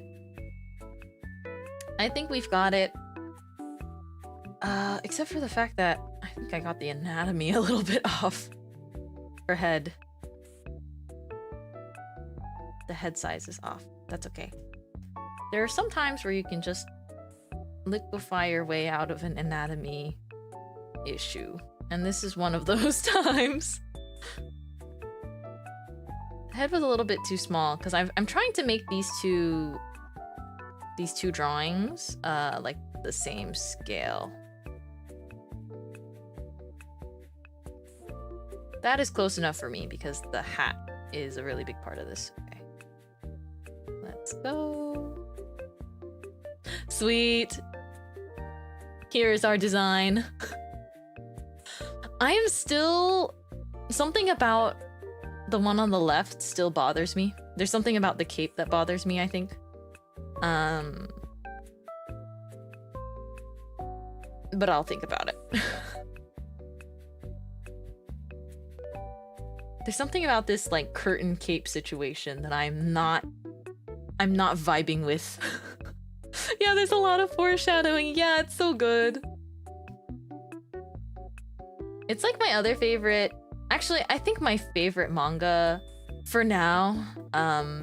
It's hard to beat just because of my personal preferences too. And it's a finished series, but my favorite manga is Dungeon Meshi. And I think Dungeon Meshi is like, there's so much foreshadowing in Dungeon Meshi. But not even in the writing itself necessarily. Like there is some crazy foreshadowing in Dungeon Meshi, but some of my favorite instances of foreshadowing in Dungeon Meshi are straight up chapter title cards. And that's not too much of a spoiler because, hey, not every single chapter title card has foreshadowing. I love Marciel so much too. She's my favorite character. And I mean, I obviously love Farciel because I love them. I love Yuri. But seriously, in all earnesty, Dungeon Meshi. I just unboxed my birthday gift. So my birthday is next week, but I was spoiling myself. So I just unboxed my birthday gift to myself, which is the manga box set for Dungeon Meshi. I want Witch Hat Atelier to finish and then to come out with like a beautiful like collector's edition box set. And then I will save up to get that. Farciel the Yuri ever. I really like whenever they announce that there's like another Farciel figurine. They can hold hands. I've seen 2 Farciel figurines that already, like, when you put them next to each other, their hands are like either reaching towards each other or literally joined, and I'm like, there's some kind of soulmate stuff happening here. Soulmate, I say.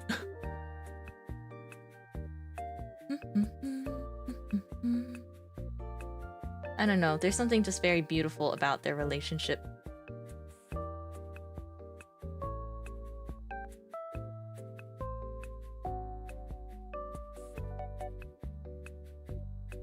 Okay, I think in the end I do want the flaps. I do want the flaps. I swear, I'm not just copying your drip. I'm not just copying your drip, Quivery. I want the flaps. You were cooking with that. The front flap is so cute. Dang it. Mine will be different though. Don't worry. Mine is different in its own way. Do not fret. I also kind of think that I want, with the raindrop motif, I want more. Me when I greed in my character design. Give me more raindrop motif.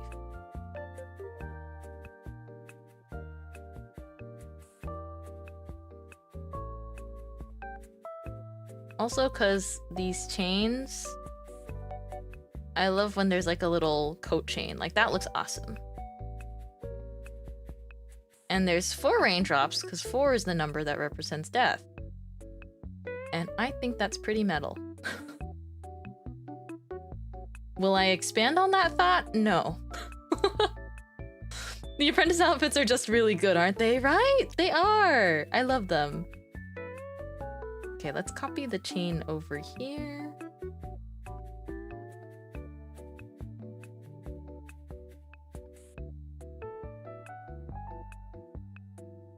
I think eventually, if you gave me like a significant amount of free time, I might just it might be just one of those things I think about before bed too.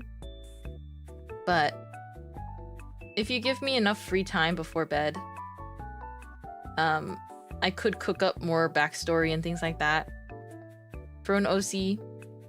But the thing is, whenever I think of characters I make and their stories, I need like uninterrupted free time. No distractions, no nothing, because I need to just be able to sit there in my own brain, in my own daydream world for a significant amount of time to cook up anything good. Also, I think about it in the shower too. I think about OCs a lot in the shower. It's a good place. Me when I suddenly turn into a brim hat and my drip immediately levels up. That's the thing! That's the thing! They're after them because they're mogging the witches. They're after the brim hats simply because they're way too fashionable. You guys ever see those like shorts that literally just provide misinformation about a series? I think they're so funny. Sometimes they're a little sad, and sometimes they're like a guilty pleasure to watch, but I think some of them are just straight up so funny for no reason. But I think unfortunately, there have been some made about Witch Hat Atelier since it was released, and I'm just like, imagine one of those misinformation summary shorts. It's like rage bait, right? But imagine a misinformation summary short, which is like, in this world, you can't... in this world, if you look too good, it's illegal. The Knights Morales is a group. The Knights are a group that hunt down people that break the dress code. By looking too good, they stand out too much, and the other witches, out of jealousy. I have potential. I have potential for a new and terrible channel. Okay, I'm feeling a lot better about this apprentice cape. I don't know what I was doing earlier. I was trying to reject the flap. But alas, I think in my blood is still Qufri's Atelier somewhere in there. And I could not reject the flap. Although I think I would be from a different atelier. The flap agenda. It's good! The flap is so convenient, you can like tuck your hands in there. It's awesome. I don't have any buttons though.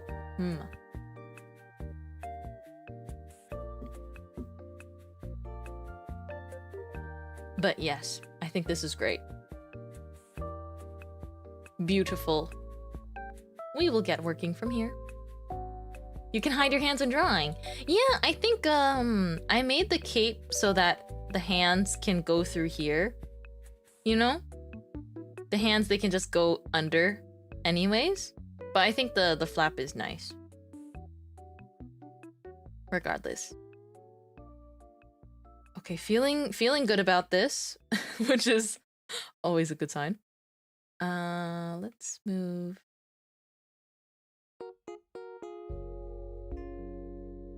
I want to be able to show how the hat works. Somehow.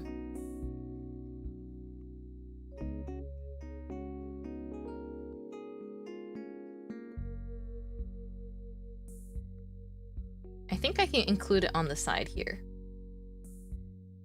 Because I think for a reference sheet, this is very important. Also, because compared to the rest of the outfit, this might be what I cooked the most with. This is very important right here. This diagram. You say his name cutely, Qufri?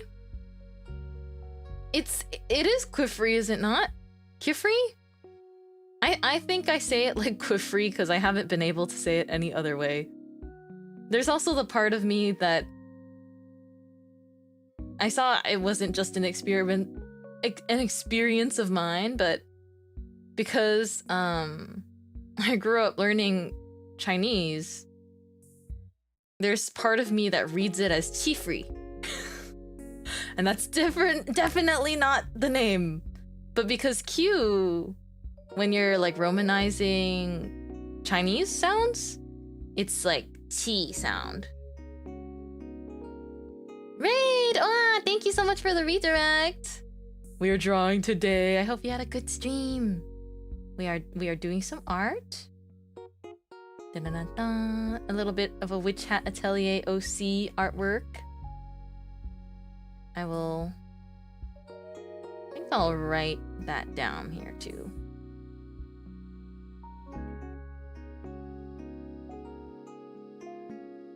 I'll write my name normally instead of signing it right off the bat. Oh my goodness! What? It's never. Oh my goodness. Oh. Wait. Let me just read. I just wanted to say thank you so much for dropping by, Kajeda. Hello Mint. I haven't been able to join streams in a bit, and even right now I need to head out, but I want to share. I took your flower friend outfit acrylic to see the cherry blossoms. Oh, thank you. Please never worry about catching streams. I know that time zones are a thing and just life, etc. But I always appreciate you so much. Thank you very much for the supan, and I hope you enjoy. I hope you enjoy your outing today. Thank you for taking me to see the cherry blossoms. I'll look forward to seeing the photo. You can either use, I think, my general hashtag, Mintmai, or just Mintmai merch, and I will comb through it later. I try and check my tags at least semi-frequently. But I love seeing Oshikatsu. I love when you guys take me on adventures. Thank you. My heart is so warm. Thank you for thinking of me. I love cherry blossoms. Wow. Imagine a non-witch artist is drawing peacefully and she accidentally drew a magic spell and it explodes in her face. The thing is, it's like the ink, right? So thankfully mistakes like that wouldn't happen because of the ink restrictions. Thank you so much for the redirect again. It's nice to meet you. Before the anime, I said Kifrey, like Kif from Kifrey. Kif from kitten and Frey from Freya. Kifrey. Oh, I guess I always read it like Quifrey. I say it like Kiefrey. Kiefrey. Oh. To me, it's either Kifrey or Quifrey, but because I've been saying it as Qui the whole time, I've like inserted a W all on my own. I've been saying it Quifrey because I like that it kind of sounds like Quill, and he just reminds me of like a quill, a nib pen, as a character. If a nib pen were a character.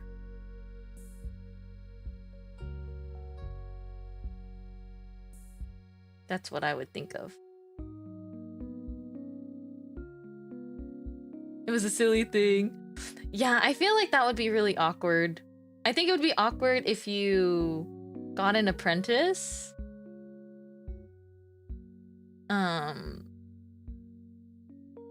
And you gave them the inks, but then didn't properly teach them, so they started drawing like random stuff in the circle.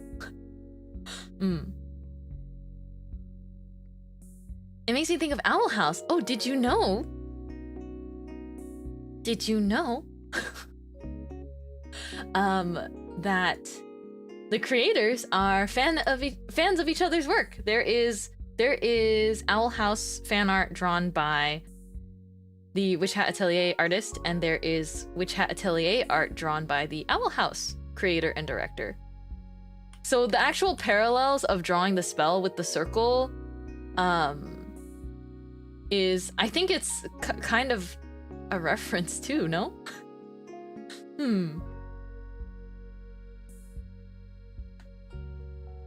I love Shirama. She's so cute and silly, and she draws so many fan arts. She is... I think you can just tell from how she wrote the story. Like, if you've read Witch Hat Atelier, I think she just cares so much. She cares. Wow.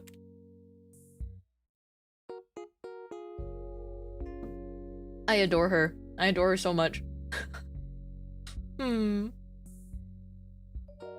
But I think it's cute that her and Dana Terrace have like kind of done like a fan arts of each other's series before.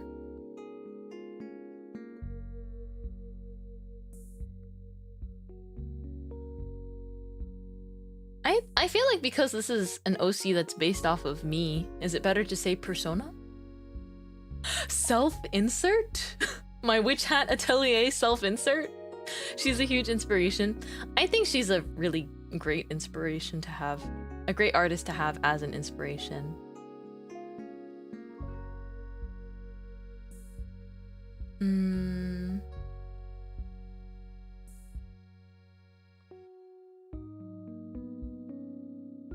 Can I just say like OC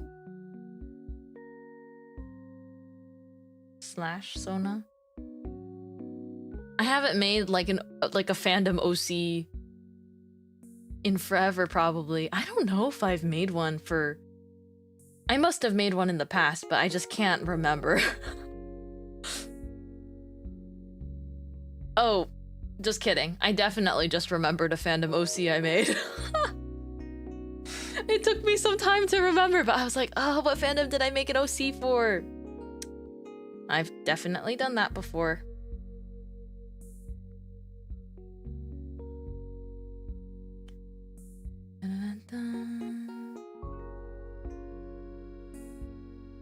Self-inserts assemble.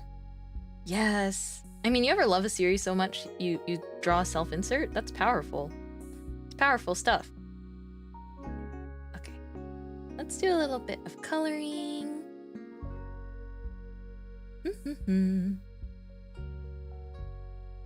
The drawing in your live thumbnail is amazing. Also, wow, that was drawn by one of our lovely community members. Because I'm a baker, I'm not just in my baker uniform today. Why aren't you in uniform? I guess I could show you what I normally dress like. I have the design sheet for that on me right here, actually.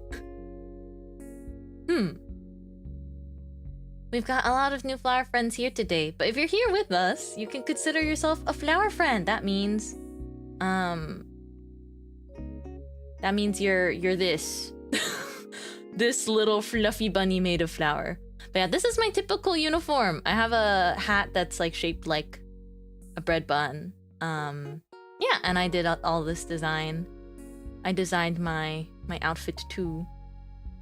But I wanted to share that that's what our community members are personified as. Flower friends. Formed from flour that I failed to bake properly. Formed from flour I failed to bake properly. Perhaps they came to life to encourage her when she felt at her lowest. That is the story. Written in third person as far as the bio goes, because that's how I organized everything. I also have... I have a lot more outfits, but I also have this reference sheet. Yeah, this is one of the older ones I drew. Actually, I will send you fun link that you can open in a new tab. I have a website that I put together myself. And I also I run a merch store which is currently on pause so that I can focus on work and life and making cool things for you guys. But yeah, that's me. I'm a baker. I love fashion. I love fantasy. I love manga anime. And I also really like bands. like Kesoku band, like virtual bands. But I also like bands. Like Millie. Yeah. And Mrs. Green Apple. Also, this is the gorgeous artwork featured in today's thumbnail. I wanted to get to that. It's by Mai. It was beautiful, beautiful fan art drawn of me. This gorgeous fan art was drawn of me after I was gushing about Witch Hat Atelier.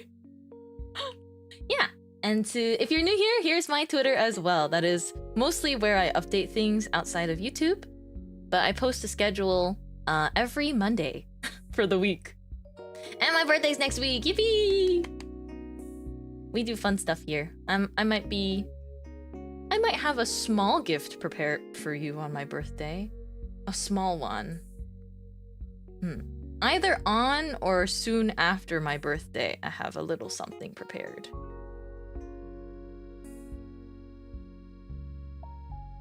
But that's me. That's like a really, really fast and maybe not so thorough explanation of what I do here. I'm a baker by day and idle by night, and I don't know.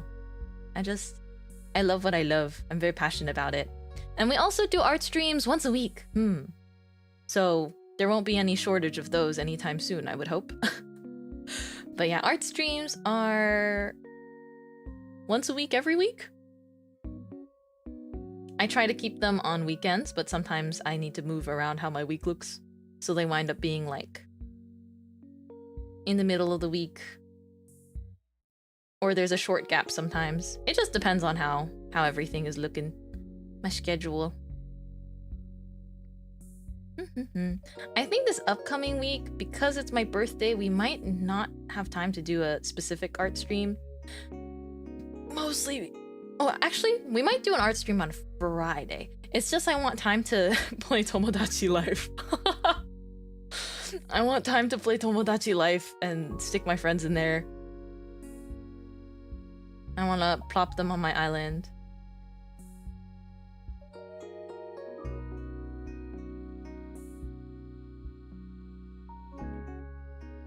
Okay, let's do just a rough coloring job so that at least it can act as a reference. And of course, if you guys ever want to draw any of my OCs, which are mostly personas, or alternate universe versions of me, you can always draw them and share them with me through fan art tag. I'd love to see it.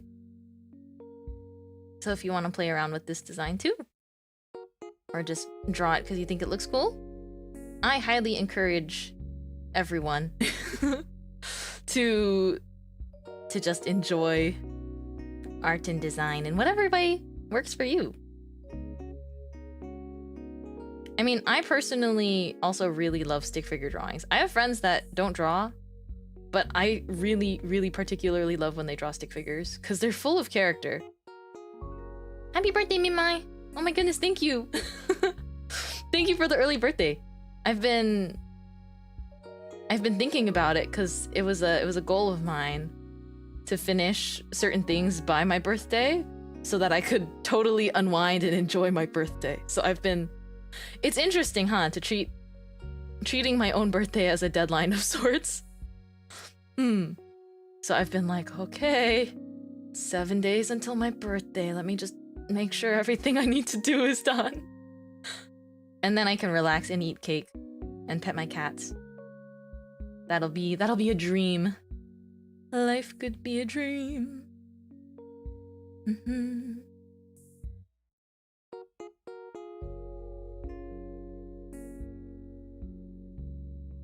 Yeah, I really like the thin braids because I was thinking when the donut braids are tied up, the braids, they get they're pretty thin. So it'll look something like that, and then now we have to decide colors for the cape. Because I don't want it to be like pure orange. Kitty! Yeah! I have 3 cats. I have adopted 3 cats. They bring a lot of joy to my life. And I love them very much. I am a full-time cat mom. I wish I did nothing else but pet my cats all day. Seems like a good way to live, eh?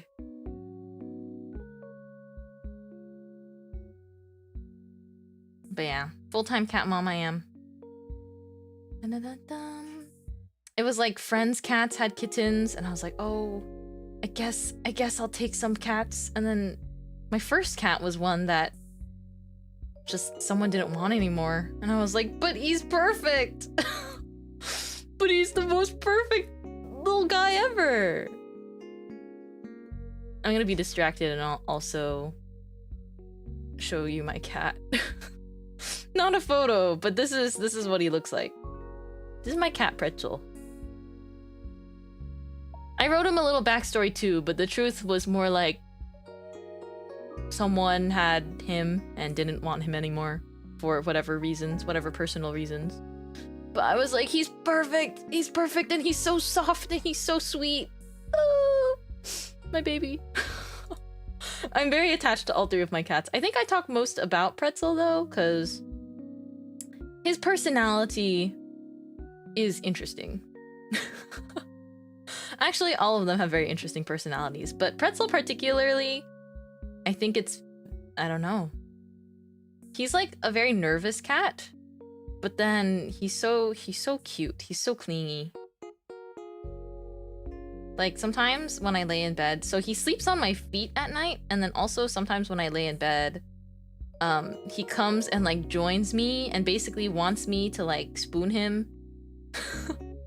Like he lays by my chest and splays out and is like, okay, pay attention to me. Except he doesn't want to be pet too much. He wants to be pet like just exactly enough. He wants to be pet precisely how much he wants to be pet and not a single pet more, or else he bites you. Or at least he bites me. I think he's too stranger shy for the most part to bite anyone else. Whenever I have a friend that wants to like meet Pretzel, I'm like, okay, fair warning, you might not see him though. You'll walk in and he'll like hide under the couch or the bed or anywhere for at least a solid while before he then comes out and starts like sniffing and investigating you. My other two cats are social. I've had them since they were tiny itty bitty babies, and so they have like almost too much of a sense of security. And I'm like, if you ever took a single step outside, I would fear for your survival skill. Like both of them, basically all my cats except Pretzel, my first one, they allow me to like rub their bellies like dogs. Some cats allow it in general, but my other two kittens, because I've had them since they're babies, I think they just like have so much trust in people. And Pretzel trusts me, he just hates belly being touched. But I basically like can put my hands on their bellies and like scrub it. And I ruffle them so much because they're super fluffy. I have, they all happen to be long hair cats. And so the hair cleanup every week is pretty crazy. Actually, I've had to increase it to more than once a week because it's getting hotter as we approach spring. And my cats are shedding their fur coats. They are thinning their fur coats, but they have such long hair, each of them, that if I don't like clean up a significant amount, they'll get hairballs. And then I'm like, no. So that's kind of how things have been. Thinking about how I want to color this. I've been blocking this in, but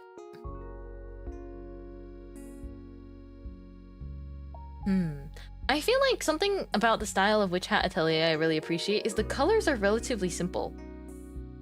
There's nothing too crazy going on there. It's just pretty much like solid color and then sometimes some trim. And I think that design like that can be so charming without doing, you know, too much. So I want to practice doing something like that, like limited color palette. Limited color palette.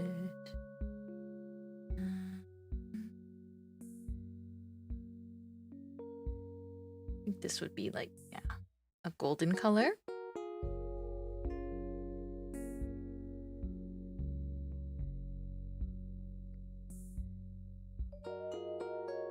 I'm gonna color all the eyelets gold right now while I remember.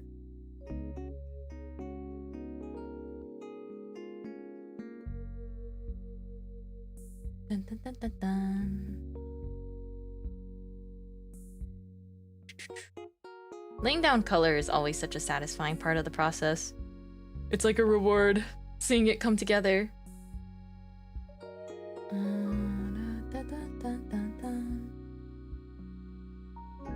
Survival instinct of a fly? I would actually argue flies have really good survival instincts. Have you ever struggled to catch a fly? Flies are good at surviving. They're like... They mean business. They're so serious. I think this could be a little bit of a brighter orange and more saturated. There we go. And then... as far as the white dress goes, I can fill that in here. Da-na-na-na-na.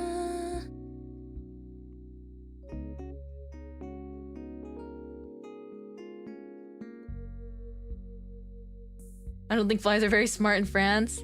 Wow! Wait, if you're in France, did you see the Witch Hat Atelier pop-up? I saw that there was like some Witch Hat Atelier event with this gorgeous pen.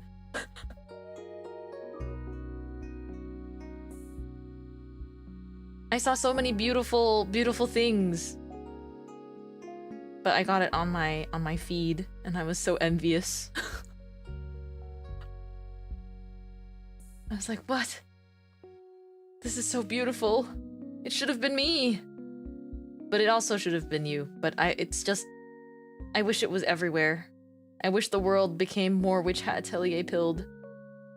I think with the anime it's starting. But as always, as soon as something goes quote-unquote more mainstream, there's always a bit of... I don't know how to explain it. Not a tussle, but like... I think when a fan base grows very rapidly, or there's a lot of people who only watch the anime or only read the manga, there's some discrepancies. Because there's stuff that the anime added that I really liked, but there's also things they had to, like small things they had to cut for time. Overall, I think they did a really good job though. I did! Best day of my life! That's so nice! Oh my goodness. I was just enjoying it vicariously. That's how it works whenever there's any kind of like collab cafe that I'm interested in as well. Interested in. Collab cafes in Japan, they're announced usually like maybe 2 months before they happen. Or sometimes 1 month. And I'm always like, I cannot plan a trip in that amount of time. Like I just can't plan such a last minute trip and also get plane tickets and everything in time. But sometimes I see little pop-ups and I'm like, oh, how I wish I could just teleport. It would be so nice. But then I'm like, oh, it's okay. I'll enjoy it. I'll enjoy it through the internet. Like there's a Girls Band Cry Sanrio collaboration. I was like, I want to see it. It's not even like I want to collect the merch anymore. I think I used to be a lot crazier about merch. I still am. It's just I'm out of space. But I think I just want to see it. I just want to see the Girls Band Cry artwork, you know? I've been such a big fan since 2020, 2021, and no one would read when I recommended it to them, and it's becoming mainstream because it got an anime, even though the manga is really, really worth it. I totally understand. I'm one of the newer manga readers. I had been recommended it for a decent amount of time. I think I was recommended it quite some time before I started reading it, but the reason that I hadn't picked it up immediately is because I wanted more chapters to come out. I think I wanted to like binge it a little bit more. Cause it was a fantasy series and I really liked the premise and I was like, wait, I want there to be more. But when I finally had time to really sit down and start reading it, it was pretty much over for me there because it was like perfect. Talking about Girls Band Cry? Talking about Witch Hat Atelier still.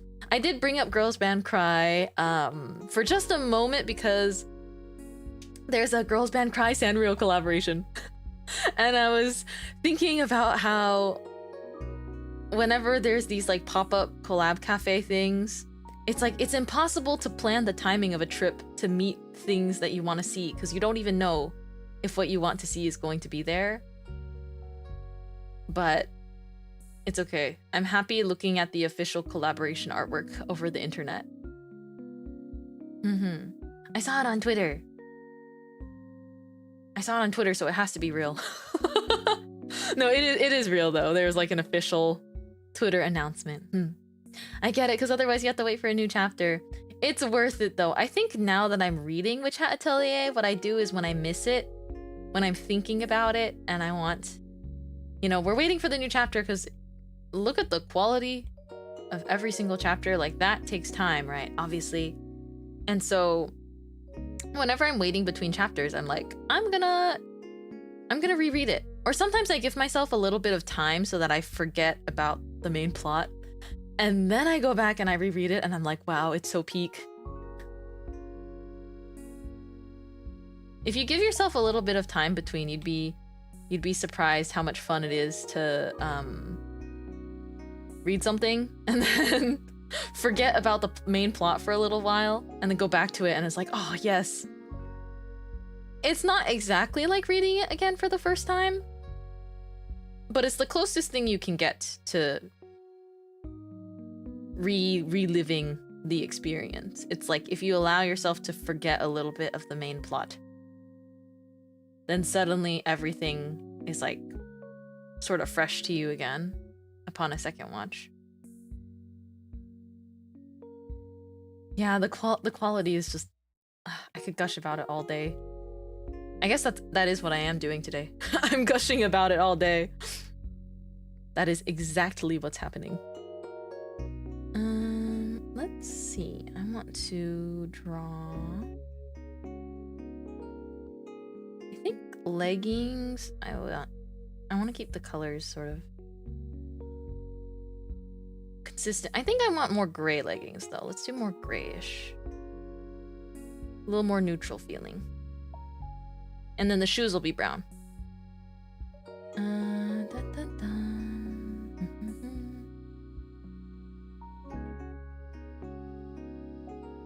Okay, let's do this. And then let's do the shoes. And I'll pick a deeper brown than that.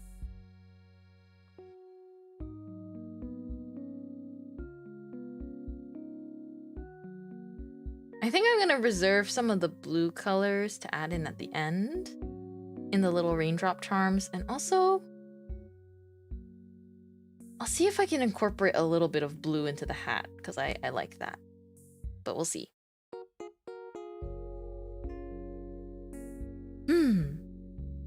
Oh, you like Tetia and Rick? I can't pronounce her name very well. I haven't watched episode 3 yet. I'm waiting for the anime to figure out how I want to pronounce it. Is it Richte? Riche. I always read it as like Rick. That's none of that is correct. None of that is correct. Seconding that the Witch Hat Atelier manga is really good too and worth giving a read. I still have to read it fully, but it's so good. Yes, I feel like the Witch Hat Atelier is one of the anime where I will genuinely be like, you gotta read the manga. Like I'm not kidding. You gotta read the manga. You think the anime is good, you still have to read the manga. I pronounce it Riche. I think that sounds a lot less scuffed than what I was attempting. Yeah, we're gonna go with that version of the pronunciation. I think that's good.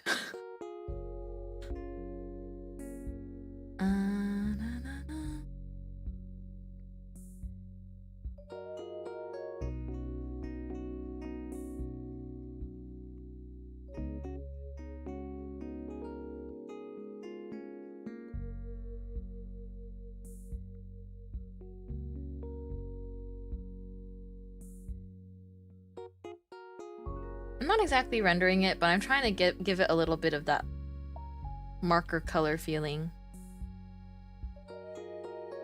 Especially because the dress fabric, it was feeling way too like clean, pristine.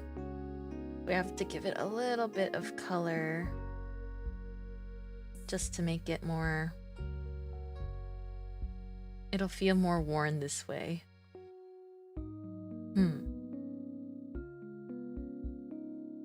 Oh, I see. Since you're French, you say it the French way and it's less difficult. I think it's spelled in a way where Riche makes sense.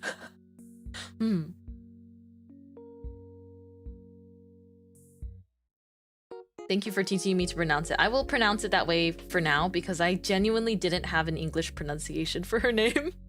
Like, I could just read it, but I've never had to say it aloud. I haven't watched the anime, but I bought the first volume of the manga a while ago. Still haven't unwrapped it. Now's a good time, Stella. Now's a good time. Okay, my favorite of the main four, though... Oh, I don't think that it's... It's hard to pick. It's hard to pick, but I think I relate to Riche, but I like Coco the most.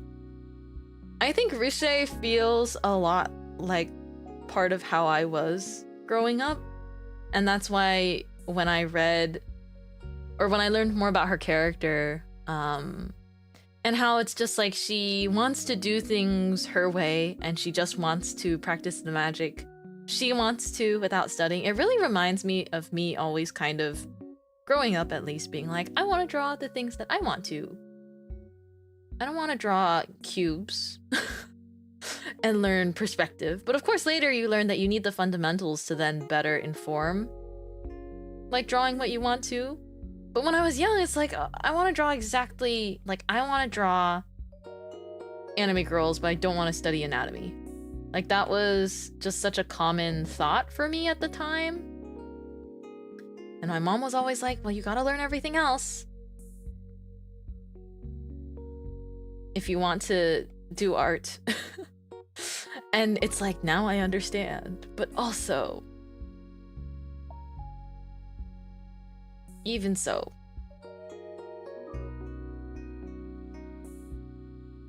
I feel a certain way about it. I feel a certain connection to Riche because of that. But Coco is a really well-written protagonist. Like, I think seeing the story through Coco's lens is perfect for the story.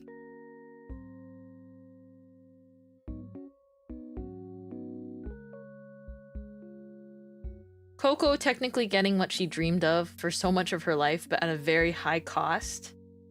And then learning about witch society and all of these things. Following her as the protagonist is just so good.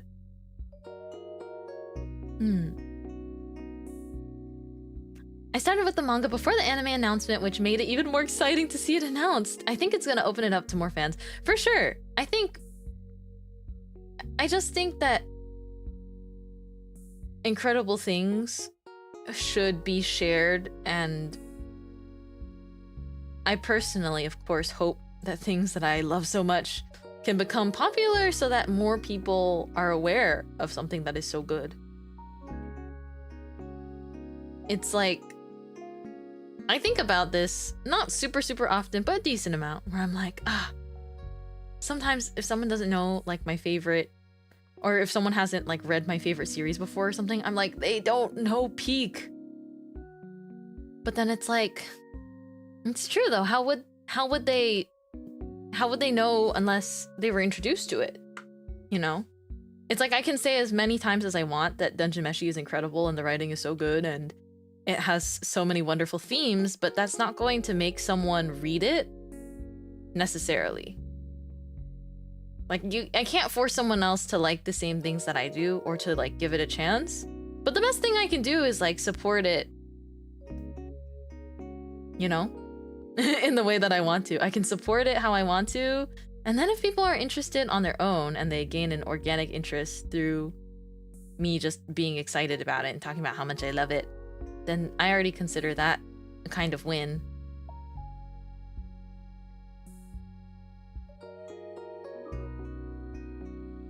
But yeah, it's tough because a lot of times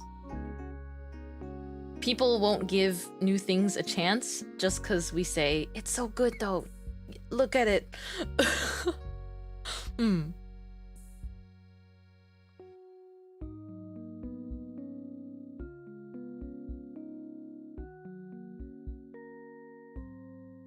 Oh no. Oh no. Not, oh gosh. Not the misunderstanding. I think the thing is, as soon as something gets popular, you gotta understand the floodgates open, right? To like anyone. And that also makes a lot of room for like, just, there are going to be times where things are interpreted so differently. Yeah, and I just think it's like how, you know, how the world is. It's like, I don't think that people mean to have bad intentions when they interact with fandom things. Or like, I don't think people really mean to have malicious intent. Most of the time they are posting online their thoughts and whatnot. But I do think part of just existing is knowing that there are going to be people that have a completely different idea, perception of the world, and opinion. And that's just, it's very human.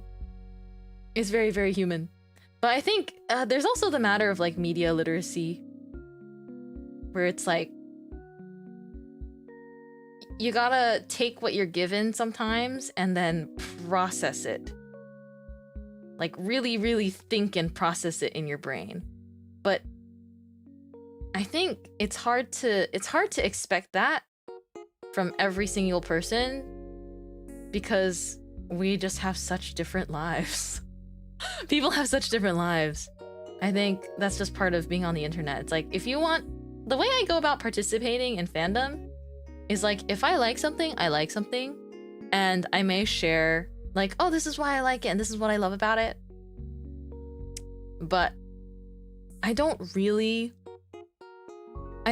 do much like anything online. Online fandom, anything. It's not that I avoid it, it's that like, one, I don't really have time. I would rather spend my time enjoying the thing that I love, as opposed to spending more time like just posting about the thing that I love. Like, I would just want to enjoy it and then live my life separately. Because I think fandom is absolutely wonderful, but sometimes you can also enjoy things without feeling, I guess, pressured to specifically partake in like the community. I think being able to enjoy things quietly is also its own, it has its own value. And I'm not saying there's a right way to do things. I don't think there is a right way to do things. But it's kind of my personal, with how busy life gets and everything like that, my personal like choosing peace path is whenever I really like something and there's like a big fandom or a small fandom, I'm always just kind of like, cool, awesome. I love seeing the posts and everything, but I tend to just like enjoy it from my corner. I'm like, awesome. Stares and likes every Witch Hat Atelier tweet I come across. Loves reading fan theories, but doesn't necessarily interact directly with it. That's my way of maintaining balance, because I feel like I'm very online anyways. Given, you know, how I put a lot of myself into streaming activities and I want to make things, like I love making content and things like that. But I'm very online as it is, and so like the less online I can be, the better balance for me. And you can make such great friends in fandom. And then I think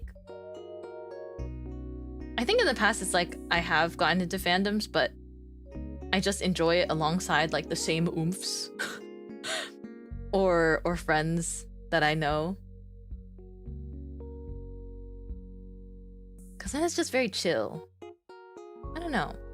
I think part of it to me is the pressure. The pressure of, as soon as I like publicly am partaking in any sort of fandom, I feel the pressure like I'm representing that fandom. Like with my personal existence, I may be representing that fandom and I'm like, I don't know if I'm meant to shoulder all that. Oomph pronounced out loud is so funny. I like it. I like it because there is like a, I don't know if it's a word or more of an onomatopoeia, but at least growing up, I had teachers too, where it's like, this is lacking that bit of oomph. Like there's actually a word, or it's used as an adjective. It's used to describe like having a bit of oomph is like having energy, having a little bit of that special something. I don't think it has a strict definition, but it is pronounced oomph, and so I like that it is become a word that means either one of my friends or one of my followers. I didn't realize actually for a very long time that oomph for a lot of people just meant like one of my followers, because I thought it was just the new like mutual, the new word for mutual. But it actually started, I think, as like one of my followers, where it's like, how do you refer to someone that you interact with, but you're not like moots with yet? Oomph with 2 F's, one of my flower friends. I gotta start using that. It's spelled oomph, and for the other meaning. Yes, yes. Oomph, like ooh miles per hour. And then everyone else in the world slowly turns to me and goes, "You meant kilometers, right?" No, unfortunately. Listen, I don't love that. I don't love that we refuse to use the metric system here. I don't love that. But it's like I can't change it though, because if I change how I go about it in my daily life, no one will understand me anymore.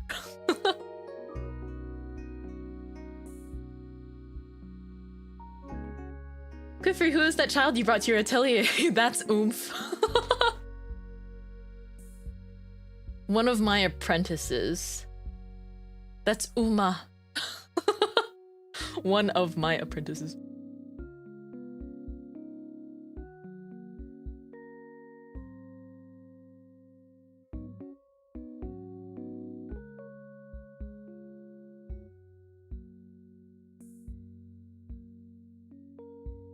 This is getting there. Wow. Yippee. I'm so happy with it. I'm gonna add a little blush because I don't want to draw without adding blush. Who would I be if I didn't add any blush whatsoever? Blushing characters is my favorite part of the art process. Okay, that was a little bit too strong. Hold on.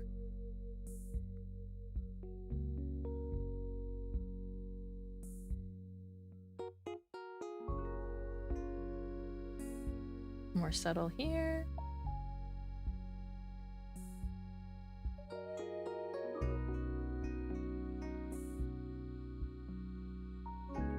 No eyebrows curse. Oh my gosh, I forgot. Sometimes I genuinely forget to draw eyebrows. I just forgot this time. Straight up forgotten. Sorry.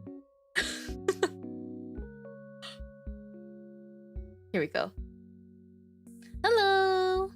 Welcome in.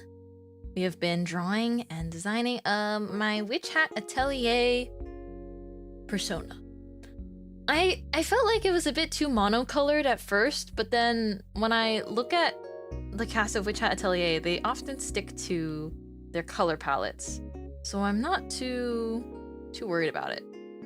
If anything, let me try changing the cape.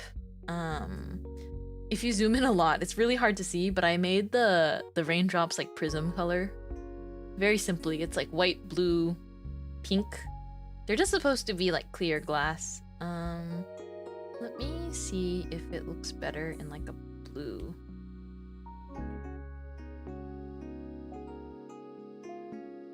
Ooh. Hold on. Hold on a second. Do I like this more? Ooh, wait. I kind of like this more.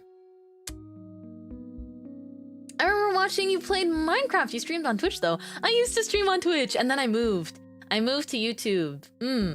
Just because I think Twitch as a platform wasn't exactly what I wanted for my content personally.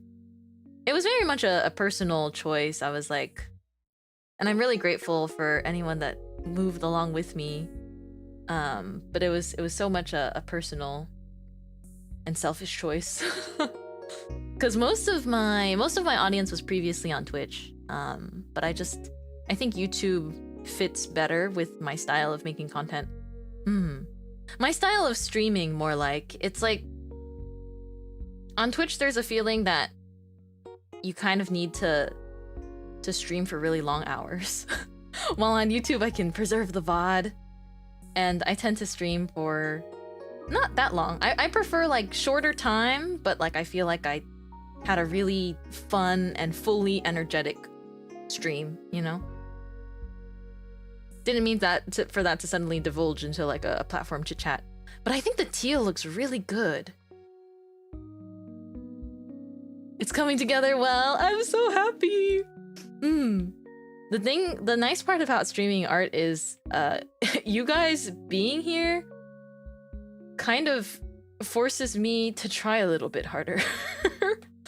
Cause it makes me want to like do really well, where I'm like, oh well, it's less so, I don't know how to explain it. It's not like a pressure, but it's more like because you can see what I'm doing. It's kind of like, you know, when a friend is looking over your shoulder as you draw, you suddenly start drawing a little bit better. That's how it works for me, at least. I'm just kind of like, ooh, I want to do better now. I want to try a little bit harder than I initially meant to. It's nice though. It keeps me accountable and improving my artwork. So thank you for your assistance in my artistic journey. The teal works so much better than I thought. I'm just such an orange gal. I don't always give myself a chance to try on other colors, but I should. I should, because this is looking very cute.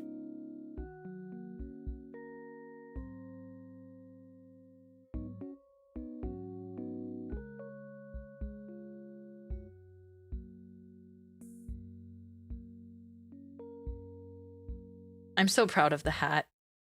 You guys will get tired of me saying that. I'm like, oh, the hat contraption. My pride.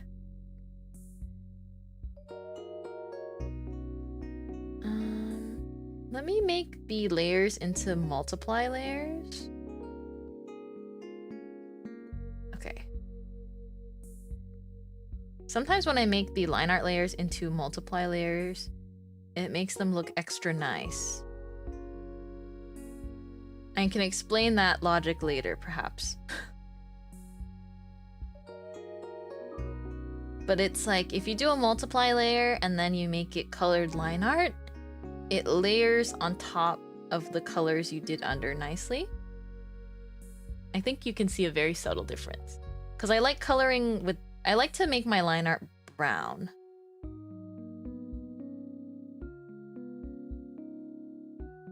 And then I go on top, and then I do like line art details in like a lighter. I make it lighter colors at points where it's like a line within an object or shape. I had a lot of fun designing an outfit for my Mintmai. I was thinking of what you would do. Oh my goodness. We will probably play Tomodachi Life on Wednesday, because I can't wait to play more Tomodachi Life, honestly. So we'll probably play Tomodachi Life on Wednesday this week. And then... I will show you guys my me then, as well. I like the color of the sunset, which I love so much. Ooh! Wait, that's true. You guys are gassing me up too much. I am proud of this design, but... I'm no genius. I'm no mangaka. I wish though. I think when I was a wee baker, when I first started drawing art, it's because I wanted to like draw like manga artists. Heh. And then I ran off and got a Western art education. Well, not a Western art education, but I went off and tried doing more art. And then I went back to drawing anime girls. So, you know, this is my life story, is to share with you all. You don't need to stray too far from your roots. Or rather, you should. You should try different things to find out whether or not it's for you. I think that's a very real part of my experience. It's like finding out what's for you and what's more for you or what's less for you. It's like helpful. Because I wound up making anime art into like my favorite, just like I draw for me, you know? And that's a special feeling as an artist, like regaining that sort of control and joy in your craft. Just being like, yeah, I draw for me. Like, that's awesome. It feels so great. You don't need to be a mangaka to be good. Ah, thank you very much. I wasn't saying you need to be a mangaka to be good. I guess it's like the feeling of, because I'm working based off of IP that I love. I'm like, I'll try my best to do justice to the original work and the style of the original world. But in the end, my art will always just have my style bleeding through it. But that's the nice part. That's the best part about fandom OCs. It's like, you put yourself into that. You put yourself into that. You did that work.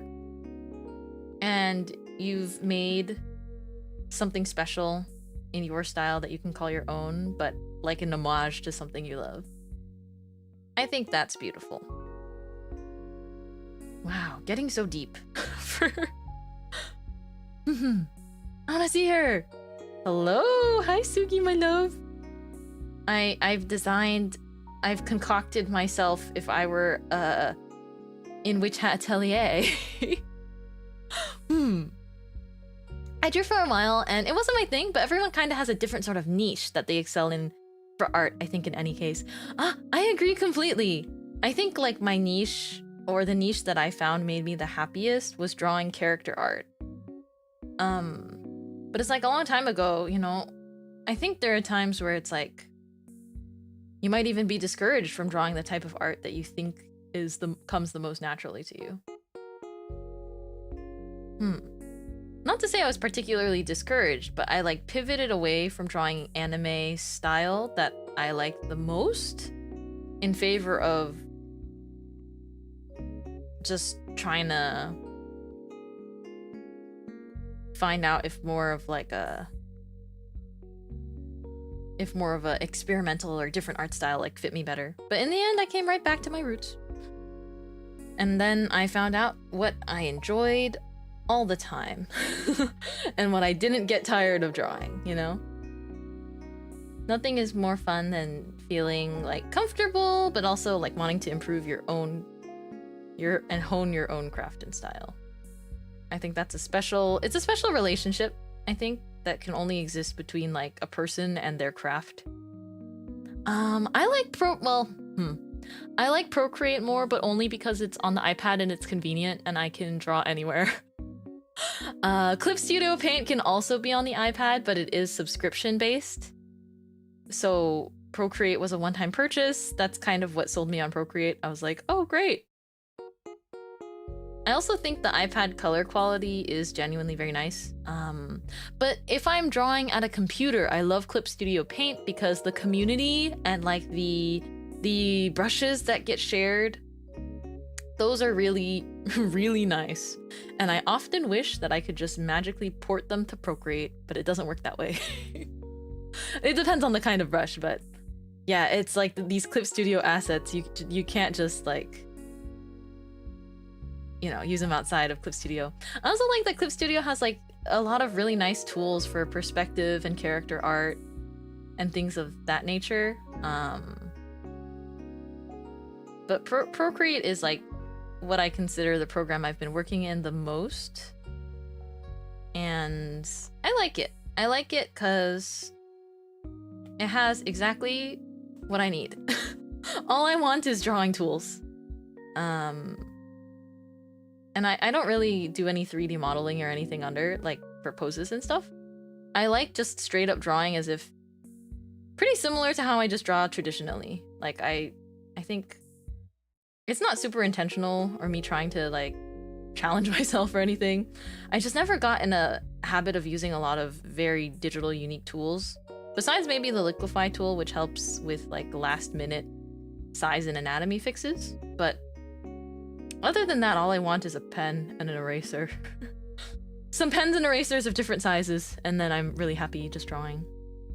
I need her in the manga stat. Oh my gosh. Kya! I would love to draw her again.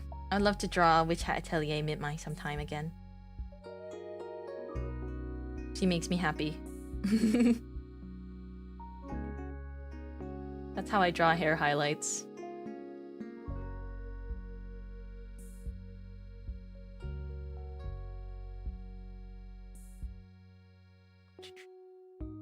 And then I erase the sides to make it look nice and glowy. Yay! Look at that. Do you draw traditionally much? Oh yeah. Lately, just often because there was a point in time where I was doing so much digital art, I didn't have time to draw traditionally as much. But I love traditional mediums, so I use a lot of Copic markers. I love Copic markers, and I like inks are my favorite traditional medium to work in. So any kind of pens, markers, like something inky. I wonder if I can find my marker drawing. I think I have to scroll quite a bit to find it. I posted it a while ago. I have some. Do excuse me though, some of these are they're older. They're older artwork. Let me try and find if I have another traditional drawing post. Bum, bum, bum, bum. Oh, I don't think I ever posted the finished thing. I finished a traditional drawing and I finished it up, but I never got to post it. Hold on. I'll show you guys some of it though. This is my drawing on ink, and it's on a sikisi, which is like signboard or signature board. Or I think maybe called it's called a sikisi, but it's pretty much just paper that's like attached to like a backing, a hard backing. So you can see it poking out here. So I drew this. The colors are not very accurate in the photo. Let me try and fix that. It's a little more saturated. But yeah, this is my ink and marker work. Do Procreate layers work the same as Clip Studio Paint? I also have an iPad, but I'm unsure of the usability. Oh, I just love Procreate. Like, the layers are straightforward, so you can have a bunch of layers. There are layer limits based off of how large your file size is. I think that's the most annoying part, but that's mostly has to do with being able to like run it on your iPad. And then you can see you have all these layer settings. Because I'm streaming my screen and my iPad screen's a little bit taller. You don't see all of them right there, but you can see there's these layer settings. You can alpha lock a layer. You can clip a layer to the layer beneath it. It's pretty much got everything that I personally need, and I think you can do a lot in Procreate. I think different programs offer different powerful tools, but I think the most important thing is being familiar with whatever program you do choose to use. So I think if you're using a certain program, just like, I would say if you're using it for the first time or something like that, look up, and it's worth watching. I know you have to sit through them, but it's actually so worth watching, like tutorials for the shortcuts. Because for Procreate, for shortcuts, like to undo, you tap on the screen with 2 fingers. To pull up a copy and paste window, you swipe down with 3 fingers. So there's actual like shortcuts that you do with your hands. So if I tap with 2 fingers, it undo. And then tapping with 3 fingers is redo, and then swiping down with 3 fingers is copy and paste. And then you have your classic, you have like selection tools. You can select things automatically, like by color. It'll show your selection, but it's just like you have to get used to it. Thank you so much for becoming a member in Cha. Welcome to YouTube membership. What do you use to erase? There's an eraser tool. It's got every single art tool that you need to draw digitally. In my opinion, it's got everything you need to start. Also, I think it's $15. And I'm not sponsored to advertise the program or anything, but I think I've been drawing in Procreate for many years. I didn't like start drawing it. I don't think it was as soon as it came out because I didn't get an iPad immediately. But it's been a while, and it has not aged poorly. It's stayed with all of the tools that I personally needed. I also think our design is done. Oh, whoops. Sorry if you could hear something there. I accidentally tapped my mic.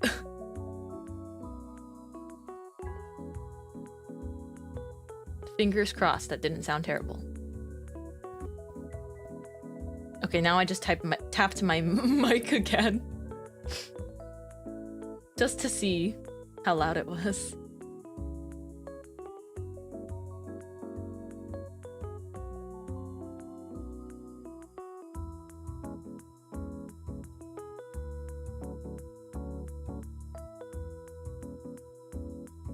But yeah, if you're curious about it, you know, I think watch a couple videos on it.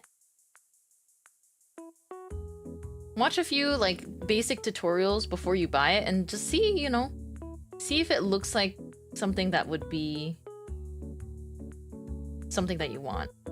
But I think honestly the best way to go about it is if you happen to have $15 to spare, which I know is not easy in this economy. But if you happen to just wanna try it for yourself, that is the best way of knowing how good the program is to you. But I think once you learn it, that's more important. Learning the program, more important than which program you use.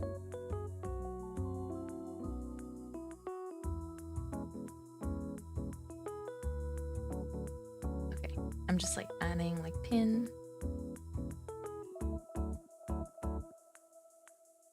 Okay. Ooh, that's the hat mechanism? Yes! So in Witch Hat Atelier, relatively spoiler-free summary, it's illegal for them to wear hats with brims. So witches used to wear hats with brims, and then it became illegal because that can hide your face. So witches, they all wear the cone hats, the pointed caps. So the pointed caps and then the brimmed caps are like, those with brims are basically like the baddies. Thanks for speaking on it. Yeah, no problem. I'm happy to answer questions, especially since I'm literally working in it right now. I love just to see that people are interested in art and trying out new programs, because it's a journey, you know? It's a journey, but it's a good one. So my character is like evil in disguise, so the hat needs to be able to retract like an umbrella. Or I made it retract like an umbrella into looking like a legal hat. A legally sound hat, yes. If you read the manga, or if you have read the manga, you'll know that some characters, they conceal their brims in other ways. Some other evil characters. Evil might be a strong word there, but it's very interesting. I like that there are some characters that can have the brim like come in and off just based off of what they want. Evil hidden in plain sight, very scary. I think you have to read Witch Hat Atelier. It's just so good.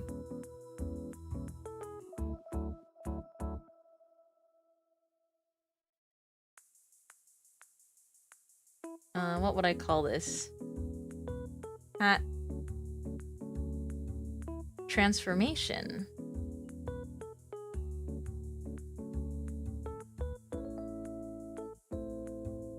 Transformation mechanism.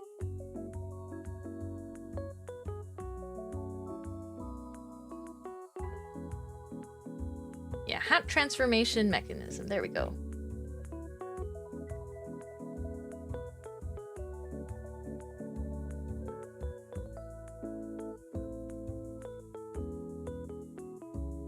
Let's give it a little more space here so the design is like...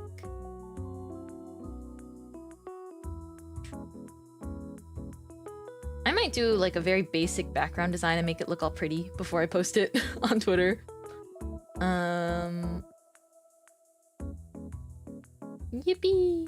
The opening for the anime is so good. Yes, I love that they, if you didn't know, fun fact, they included references to certain, like, page formatting and title page artwork from the manga. They referenced it in the anime, which is really cool.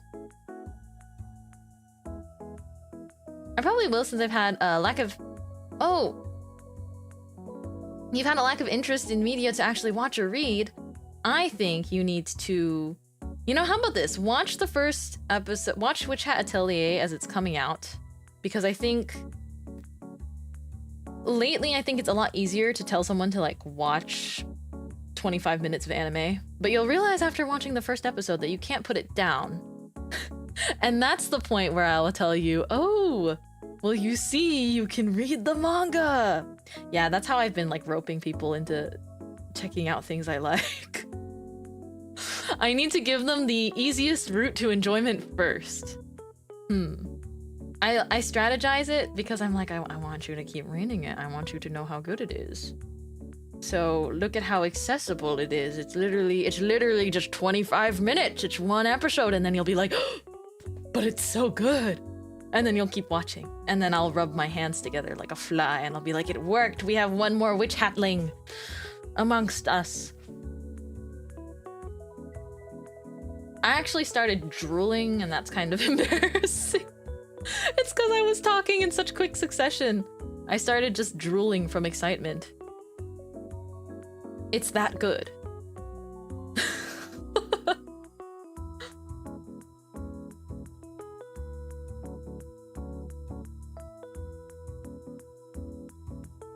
I need some Witch Hat Atelier lings to get back in chat for just a moment. I'm sorry, I can't remember. They're called... It's brimmed caps, right? Not hats. It's just... Brimmed hat. Brimmed caps. My memory is just suddenly... I've been interchanging caps and hats, but I know it's brimmed cap. Right? Brimmed...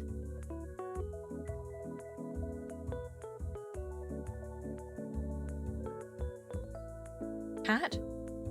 Yeah, I was gonna write brimmed cat version. No. Brimmed cap... ver. There we go. Yes, brimmed caps, thank you. Thank you so much. I was having like a brain moment where I was like, is it cap or hat? It's called Witch Hat Atelier, but I'm pretty sure they call them the brimmed caps.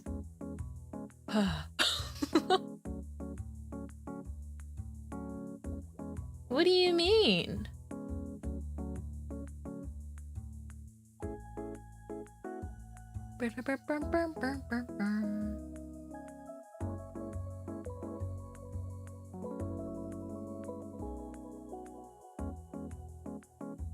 Apprentice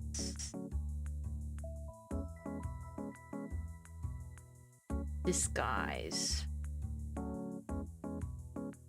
I think disguise is spelled in just such a way. It's like disguising as a word. I guess that's how you would spell it though. You wouldn't spell it a different way. But even so, it's so hard to spell.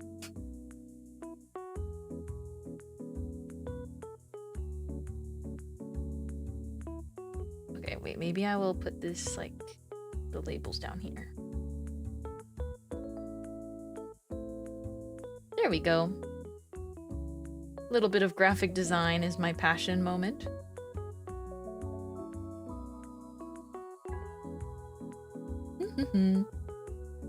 Yeah, that's the spelling. Yeah! I can spell. I make a lot of typos sometimes, but I can spell, generally. Try to keep my handwriting nice and clean, too.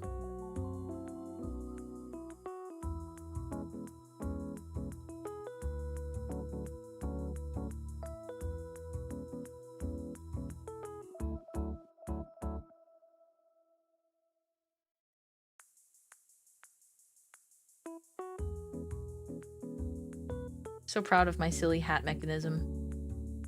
Maybe it's not so silly. Maybe it's just peak. Maybe it is peak. Man. Here we go. All right. Well, I think that this is great. I think that I've achieved my personal objective for the day. I did more than I thought I would in like three hours pretty much because I was chatting to begin. Woo! It looks so good. Thank you. I'll do a little bit maybe of background design, or I kind of like reference sheets just with the gray background too though. It makes them super easy to like actually use as reference sheets. But yeah, thank you for drawing it live. Of course, no problem. Oh, it's my honor. I love drawing. I mean, I'll be honest, there are days where I make my schedule at the beginning of every week, so there are times where I look at my schedule and I'm like, I said I was gonna do art today, but I don't feel like drawing. But I make myself draw anyways because I always find myself loving it. Like, even if it's not really the best, like, art day, because sometimes you just don't feel like you're not drawing as good. The pen is not moving how you want it to. But even days that feel like that, they wind up being so fun. And then I get something out that I wouldn't have finished drawing otherwise.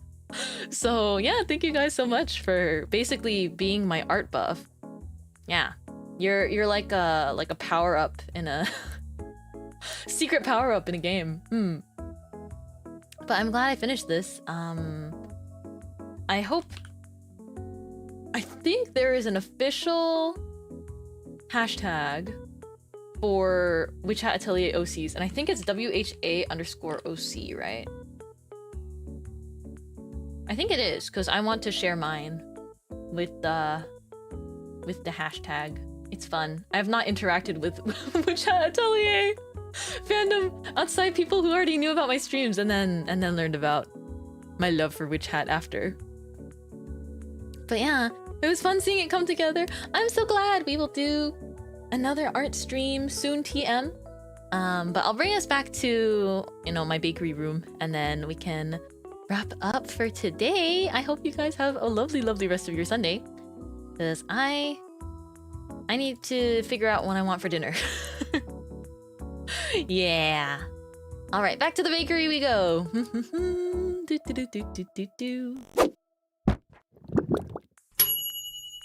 Yay!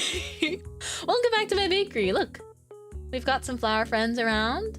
We got my cat on the window. We got Mochi, our cashier, at the, you know, at the front. Thank you for joining today and sticking around. Your company means more than I can express to you. But I hope you enjoy the rest of your Sunday. Please have a really lovely week. Next Sunday, exactly a week from now, is my birthday! So I hope you'll come and celebrate together with us. My plans for that day is literally to hang out with you. My My plan for that day is to have a stream.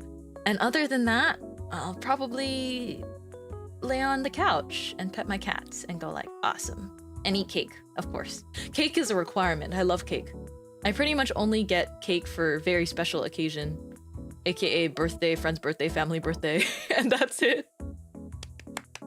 Happy early birthday! Thank you! I'm excited. I hope you guys look forward to all of the fun things that I've been secretly cooking up in the background. Slowly but surely. It's gonna be a fun spring summer. But as a heads up, I will be taking tomorrow and the day after off because I'm figuring out what schedule will work the best for me. But this coming week, we're doing Wednesday, Friday, Saturday, Sunday. So I'll just have tomorrow and the day after off, but I'll see you on Wednesday. We're gonna play mintmaiLIVE on Wednesday, and more chaos will ensue on the island. We'll see if any romances begin to bloom. We'll see if I can add in any friends on the island. But yeah. Mostly it's tomorrow and the day after. I have to do some work. I have to lock in before I reward myself with like fun tomodachi life and birthday weekend. Enjoy your rest. Thank you. I will be, let's see. I'll be ending here for today, but let me see. Before I forget, I will link my Twitter one last time, not to be annoying. I usually forget to do this. But I'll link my Twitter one last time because I will be posting the reference sheet that I drew today with you. I'll be posting that on Twitter as soon as I can after the stream, pretty much. Yeah, sounds good. Let me see. Are any of my friends live? Who's live? Who's live? Dun, dun, dun, dun.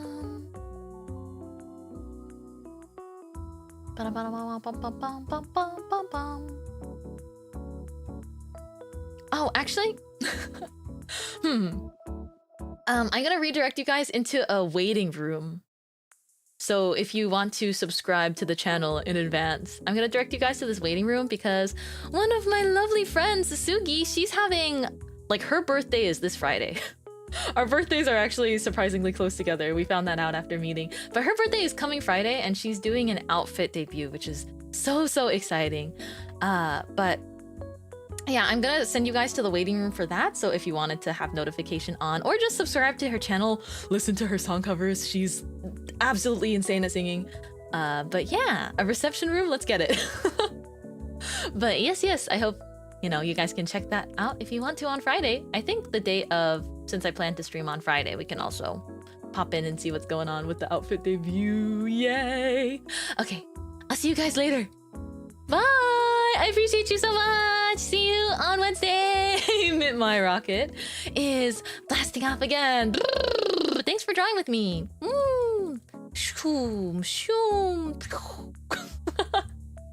Yeah, I bet you knew. I bet you didn't know that my shoes have jetpacks at the bottom of them.